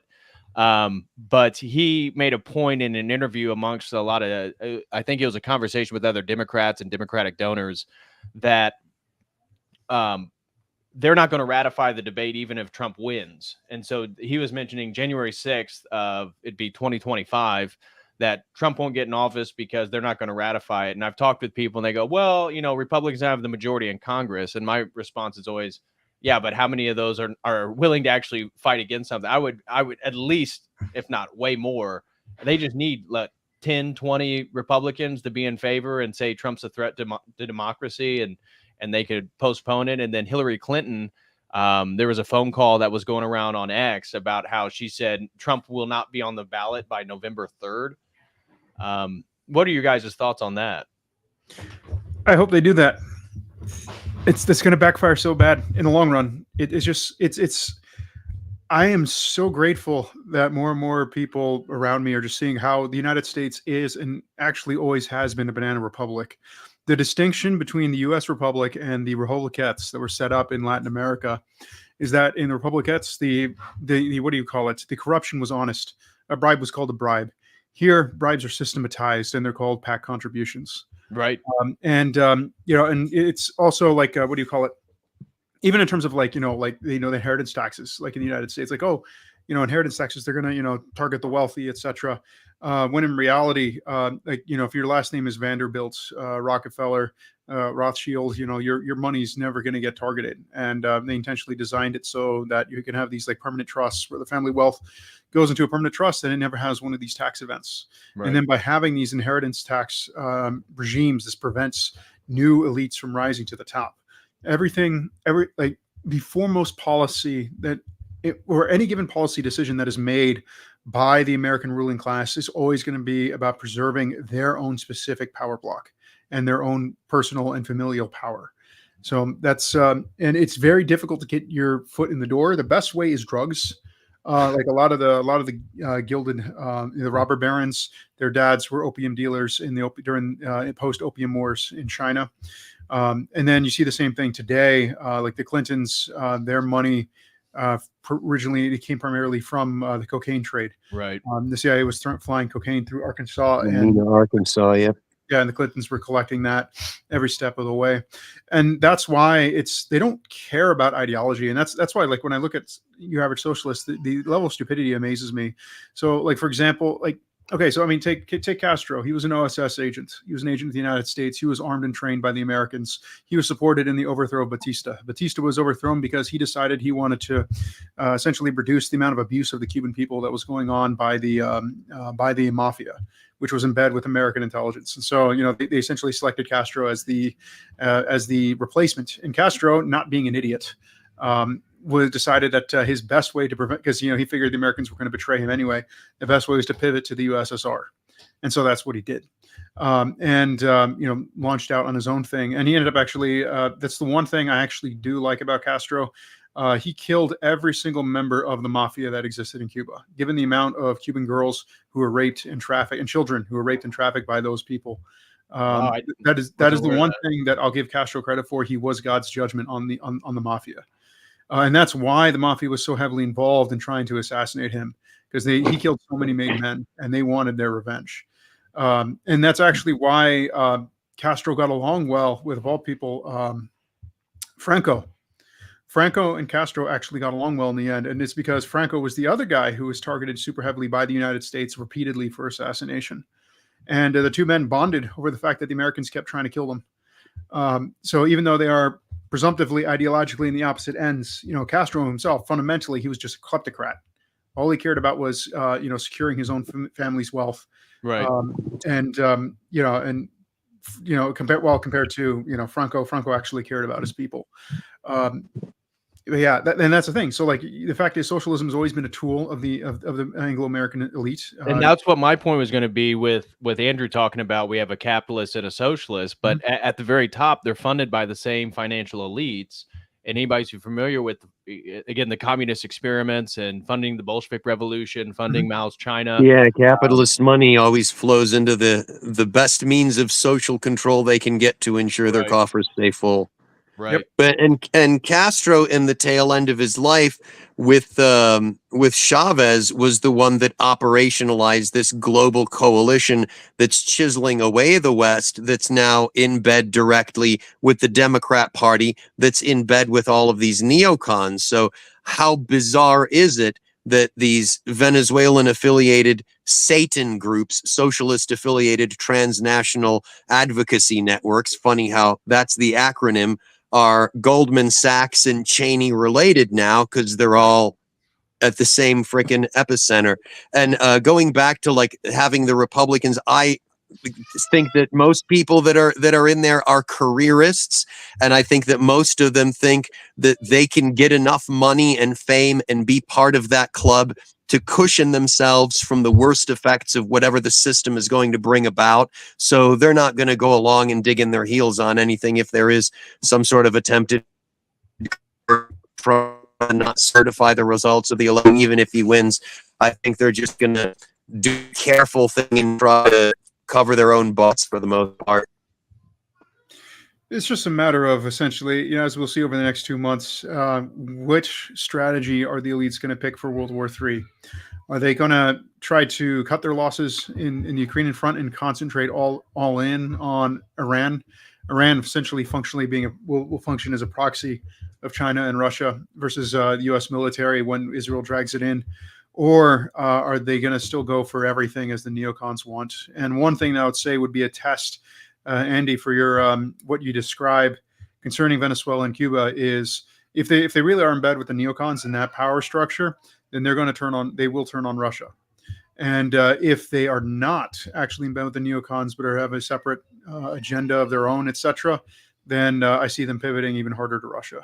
So, well, Russia's part and parcel of the international anti-Western coalition that involves Iran, China, Venezuela, Cuba, and all of the other states in South America that are kind of angling to do this. Russia's in a weird position, and their influence op with Tenet, it's not that they parrot Russian propaganda, so to speak, but just they fund the people that have the most divisive opinions. And the same thing that Venezuela and Cuba's doing on the left to create as much division in the country as possible, because they just want to rip the foundations apart. I still have questions about it, and I wouldn't be surprised if the West and because we don't know if it directly came from the Kremlin. We know that the man who fronted the money was Russian, and that Lauren Chin hid that and obfuscated that from the people that was being paid. I wouldn't be surprised if he had some Western connections, and that this was a way in which because look at Tim Pool, Lauren Chin, Dave Rubin. These aren't the most conservative, divisive people in conservative media. These are kind of the milquetoast Trump supporters. Like I would take it. Yeah, but also forgive me, but Tim Pool and Robert Rubin are not exactly the brightest light bulbs in the lamp shop of life when it comes to opposing this stuff. And Tim Pool, his booking agent, Cassandra, she worked directly for Venezuelan state media, Telesur, before she worked for Tim Pool. Now, I know probably a bit more about her relationships there than most people should, because she was a Bernie supporter, and the people at Telesur were kind of opposed to her hire in the first place, which does actually speak well for her. I will give it that. But then when she went Trump and wouldn't toe their line, she was kind of pushed out of there. But she did work for Venezuelan state media. So how aware are you of all the stuff that's going on if you're going to throw your hat in for a job and go work for Telesur? So that's just another thing. Again, I don't know the details of people's motivations, etc. And again, I do think it speaks very well for her that she didn't get along with the other people there, but it still just raises more questions that you had this Russian op, he's got this former Venezuelan employee there. It's just to what extent are their operations compromised? Right. I would just point out that journalists don't actually know anything. The last time you had any journalists who actually had skills was back when it was a blue collar profession. So like my dad's, Protestant, neo-Protestant equivalent of a godfather. He was one of the top 2 reporters for the New York Times. He did not have a college degree, served in the military, and just hit the grounds of the streets of New York as a street reporter. And he was a fantastic writer. And it used to be that journalism was it was wholly not something that you go to school for. It was apprentice master type. Right. Now, that doesn't mean that it was better in terms of quality, generally, in terms of the quality of the writing, the quality of the ability to convince the reader, because these, men were passing down skill to skill. It was a much more masculine profession back then. But it was still, New York Times was owned by Salzburger back then still. So it was still, propaganda of the U.S. State Department, as well as certain Zionist elements. This is back in the 1940s and 50s. So, and even going back, like, like the Pulitzer Prize, for example. So like Pulitzer himself, he was a fanatical liar. He was just a really good liar. And that's why I find it hilarious that, the awards they give for, books and stuff is like the Pulitzer Prize, Pulitzer Prize winning. And I'm like, Pulitzer, it's known that he just made stuff up whole cloth. Like that's what these guys were. Right. It's kind of a good thing that the what was a blue collar trade got professionalized into a white collar trade, because once you start professionalize things with that, where you have to have a college degree to go through, all ability for original thought, any appreciation of talent goes out the window. All that matters in such a culture, when you have that kind of culture shift, Credentialism. Exactly, in an industry or a company, what you end up with, as you mentioned, with credentialism, is all that matters is what you think, and do you say the right things? Do you go to the right cocktail parties? That's all that matters, and that's why their propaganda machine is falling apart. And it was the best propaganda machine the world has, frankly, ever seen. It's fascinating because, like, when you look at the propaganda from like the Civil War, it's like it was really well done. You had men running things, men who were, who'd been doing them since they were apprentices at like 12. Working as copy boys were actually boys. So they learned the skills of the trade. The fundamental problem, one thing I like about what specifically what China is doing, is the fact is you have to have a state media, and that's part of the problem with the American empire, especially in the mid-19th century. When you're looking at for example, like the Civil War, because the state wasn't directly running the media yet. So you had the oligarchs running the media, and that's where you end up with both Jefferson Davis and Lincoln making decisions, and the generals themselves making decisions based on headlines, which ironically is what's happening today as well. The difference is the people who control the media apparatus in the United States also control the U.S. government, and are making both decisions both at the same time, instead of just exerting media pressure. And I think what's further exacerbated the exact problems that you're mentioning is the internet. And now we have this 24-hour news cycle, excuse me, where journalism is a very superficial art, because everything has to be put out constantly. So you don't really get any in-depth coverage of anything. It's just whatever happens, let's put that within the status quo framing that's accepted. And then that gets eaten up. It's a headline for such a short amount of time, and we move on to the next one, and we just bombard people with these tidbits and morsels of information that don't really present a bigger view, which enables the propaganda machine to be even more effective in terms of what they want the general public to swallow down.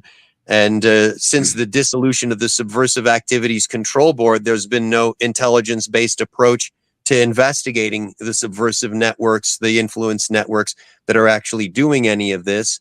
So we're kind of left with the situation that we've got.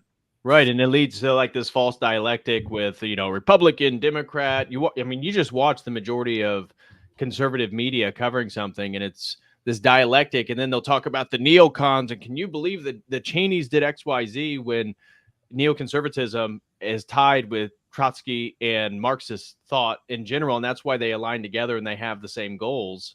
And it's unfortunate how little the average American person actually understands the power structures and the institutions that exist, and how this is all connected. Mm-hmm. Yeah. So like the prime, like if you're going back 7 years ago, they deal with media, with how U.S. ran things with its propaganda machine, is, you want to give choice. So that way, people have the idea that they're actually choosing something, and they buy into what they choose just by the act of choosing. And feeling like they have a choice, and it's not just like Pravda as the USSR ran it, where everyone knew Pravda was fake. So one, you have to give the illusion of choice. Two, back then, you had, if I remember right, what Phillips told me was that it was you had a 2-week news cycle.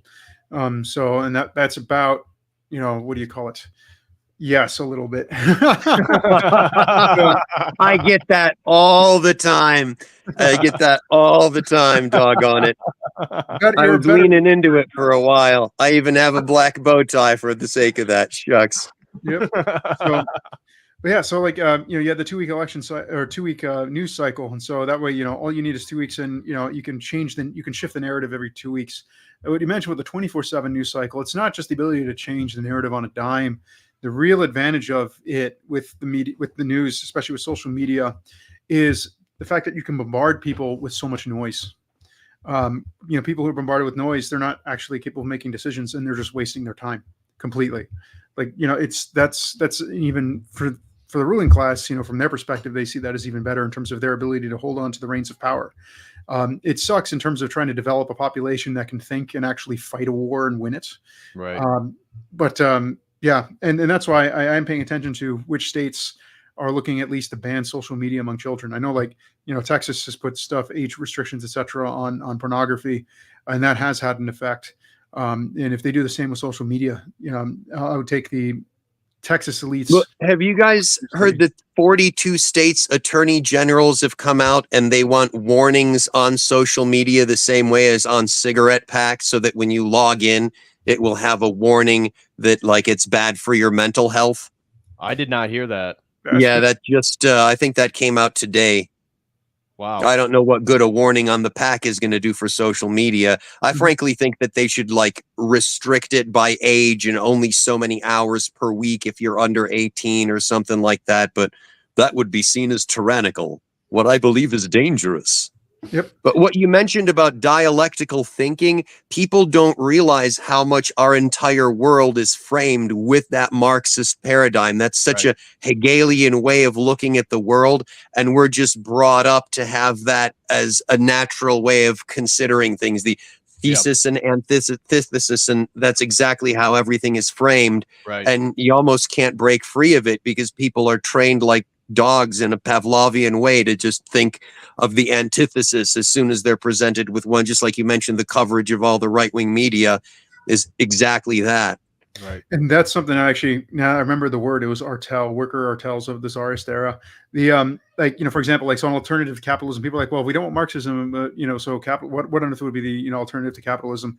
I'm like, and you have many. You have the Western medieval guild style of economics. You have the Sobornost of Russia with the workers' artels. I forget the word for it in Greek, but there's a phrase for it in Greek as well, how they did it in the Byzantine Empire.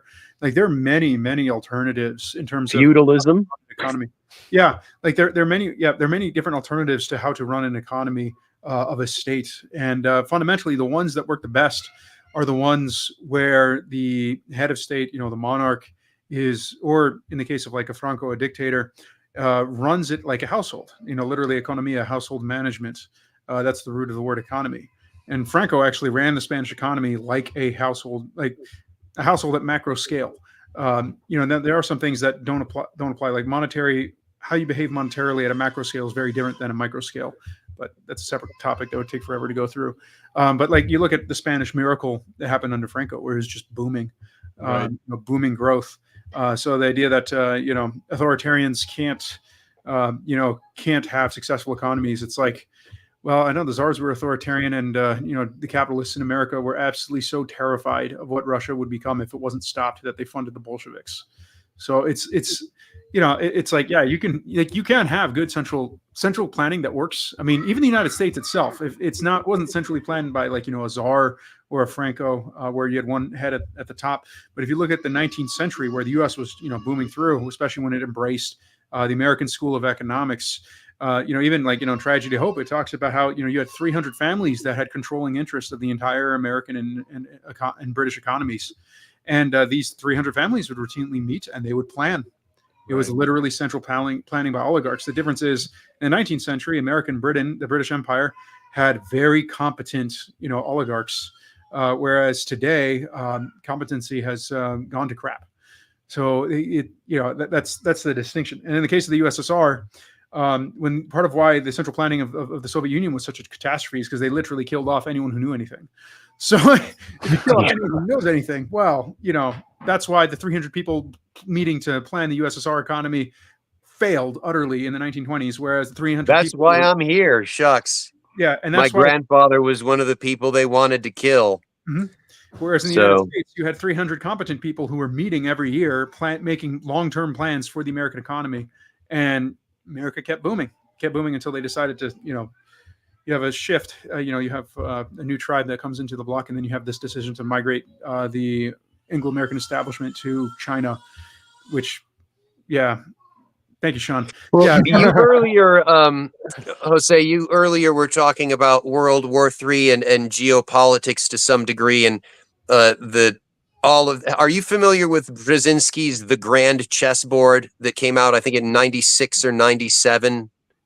Yes, familiar with it. I don't know it, but I know well what he's referring to by the Grand Chessboard, how the British Empire saw the world. Well, it's Brzezinski essentially, the thesis of that book is that the United States after World War II was the first and will be the last global superpower that exists off of the continent of Eurasia. And so we will either slide to number 2 and then further down the line, unless we maintain our global primacy. And to do that, we have to ensure that a Eurasian rival doesn't surface. And the most likely candidates for that are Russia and China. And since they're too big to go up against directly, the point is to chisel off all of their allies. And Republican or Democrat, since then, every president has fought some war that was mentioned in that book. And you can look at the maps in it, and they have arrows across them. And it looks like a history book now on all the wars that we fought since the 90s. And in it, it mentions Ukraine in NATO as a prize a couple different times. And now we've got this going on. And I'm not shocked that Trump is such a persona non grata in global elites, because he's opposed to these wars that advance that exact agenda. And then when all of the allies are chiseled off, you're left with the World War III that you were basically talking about. And with Ukraine being kind of in the mix now, that's essentially the next step. Yeah. And it's just going back to the 19th century, like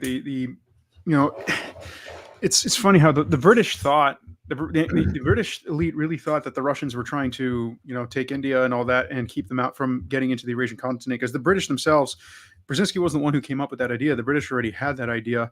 That's why they did the Opium Wars in China, because they didn't want China to industrialize, catch up, and pass the British Empire. So that's why they used opium, fought those wars to make sure that opium could flow in and cannibalize China. And so and then of course funding the Bolsheviks in Russia, keeping those two down, and then of course India, direct conquest of India, and it's funny, like with all the stuff from the Tsarist era, all the stuff that's available. We look and we see, and like, oh wait, the British were literally just imagining things that the Russians intended to rule the world. I mean, the Tsars had no interest in ruling the whole world. They just wanted to, secure their space, their civilizational space, and they wanted to secure orthodoxy in its heritage lands. And that's why, like the Crimean War, for example, you have the British, French, Ottoman, French Catholic Muslim crusade against the Orthodox in the Crimean War, and that's why, like, every 30 years. Every generation, the Russians would beat the Ottomans in some war, and they would lose at the negotiating table, because the British would always make sure that the Ottomans would not lose much at all. Right. In order to, and that's the thing. The British themselves were also concerned of Strange bedfellows. Yep, and that's also why they promoted the Greek independence movements, etc. And that's why, like, when Greece got its independence, you suddenly had, remember, right, the king was Catholic and all of his ministers were Protestants, and they all happened to be Masons. And the root of it was because if Greece hadn't broken out of the Ottoman Empire, the big fear that I suspect, this is me theorizing, a big fear that the British had, if you look at the birth rates of the Muslims versus the Orthodox that spoke, they didn't call themselves Greek, they called themselves, Romanoi, Romans. You compare the Romans versus the Muslims by the beginning of World War I, the Ottoman Empire would have been majority Orthodox. Just from the birth rates, and what happens when you get, what happens when you get the British-backed Masons ruling over Greece post-independence? Greek birth rates start dropping, and then of course you also have the slaughter of the Greeks and the cleansing of the Greeks by the Young Turks in Anatolia, and the British totally let that happen. That was very intentional. Right. The British goal was to make sure, because the thing is, the Byzantine Empire was a naval power until Fourth Crusade, and the Venetians became the premier naval power, but the Byzantine Empire was primarily a naval power, and the British Empire, being the world-class naval power, wanted to make sure that God forbid, an Orthodox naval power, the way that Russia is a land power, would come to be, and that is how the British elite functioned. And I know Jay actually got a book on John Dee that's on my wish list. It's been my wish list for more than a year, and I'm hoping to get it at Christmas. But it's about John Dee and the root origins of all that he was doing in the beginnings of the British Empire, because it really is impossible to understand. You cannot understand the Tsarist. You cannot understand the Russian Empire and its history without understanding Orthodoxy, and that's something I've seen with like a lot of histories that I read from the West. They just can't get it because they don't understand Orthodoxy. I see the same thing with the Byzantine Empire. I got another trilogy that I'm going to, those 3 volumes. Right there, those 3, the red and then the darkers. That's the Norton trilogy on Byzantium. So that's the next one I'm going to read after I'm done with War and Peace. Just to see, if he can, what insight he can glean from it. But a lot of all the people I've read so far, all the Anglophone historians I've read so far on the Byzantine Empire, the biggest thing is they don't understand Orthodoxy. They get things completely wrong. And like for example, ironically, the last book I read on Russian history, he made the claim that the Russian Orthodox Church rejected hesychasm. And I was like, where did you get that from? It's just some of these things are just so wacko, and they don't understand what they're seeing either. Even the ones that really do try to understand. And that's why I think it's fundamentally a spiritual block in terms of trying, for these people understanding Orthodoxy, it's fundamentally a spiritual thing, not an IQ thing, because some of these people I've read are very, very intelligent people. But, they're blind spiritually and they don't understand what they're seeing. But it's the same way, it's like trying to understand China without understanding Neo-Confucianism, right? Or trying to understand, like Spain or Italy without understanding Catholicism. Machiavelli is, why is it that Spain was the one that was carrying the Roman Catholic version of the gospel around the world instead of Italy?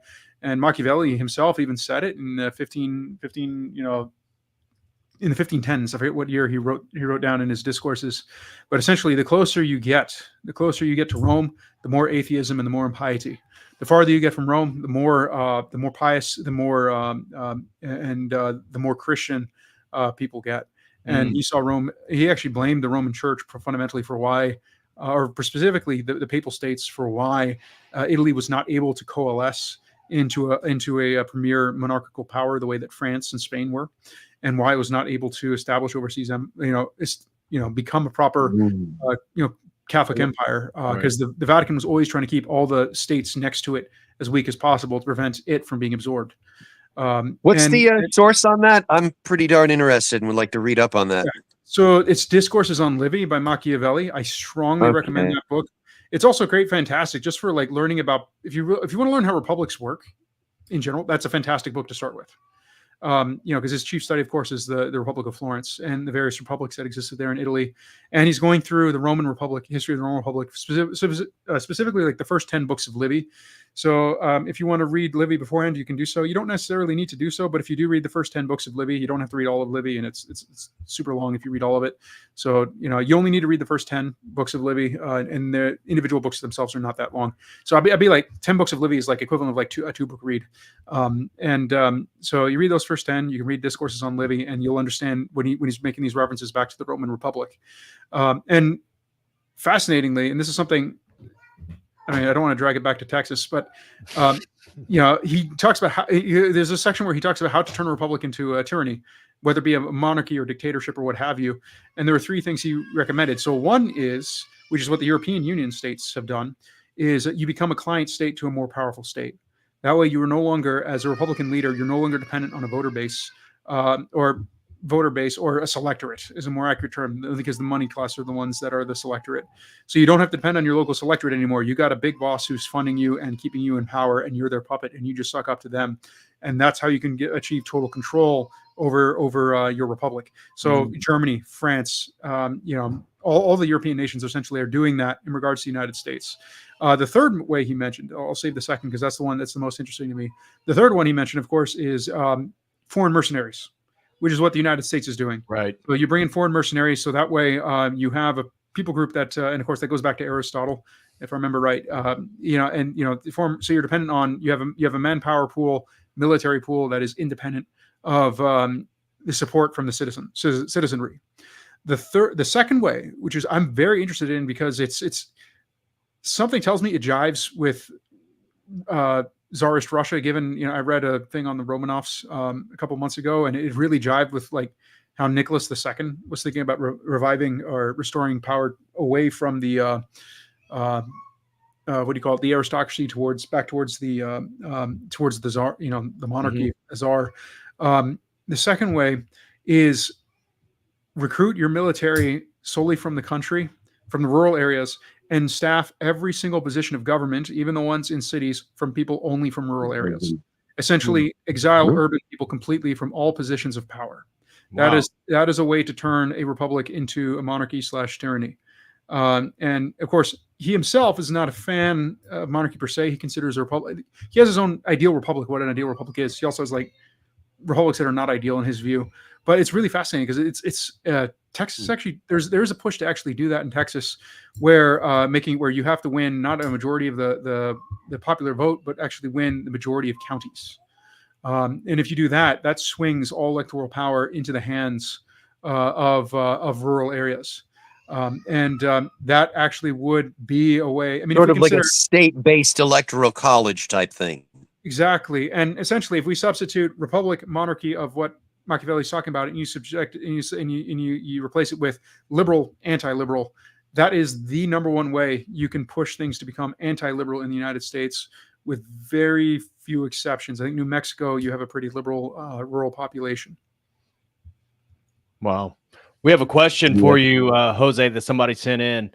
Let me pull that up. Shout out to Pim Orsos for the generous $20 super chat. Thank you so much, Pim. He says, Jose, are you familiar with the Long Depression of 1873? I literally have heard no one talk about it. I found it fascinating that it hurt British economy more than Germans, although it started in Vienna.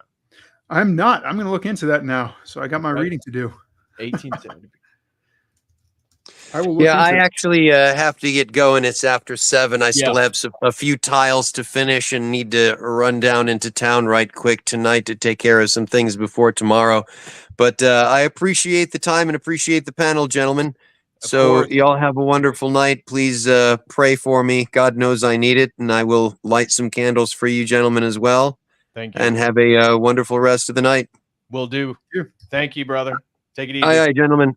Take care.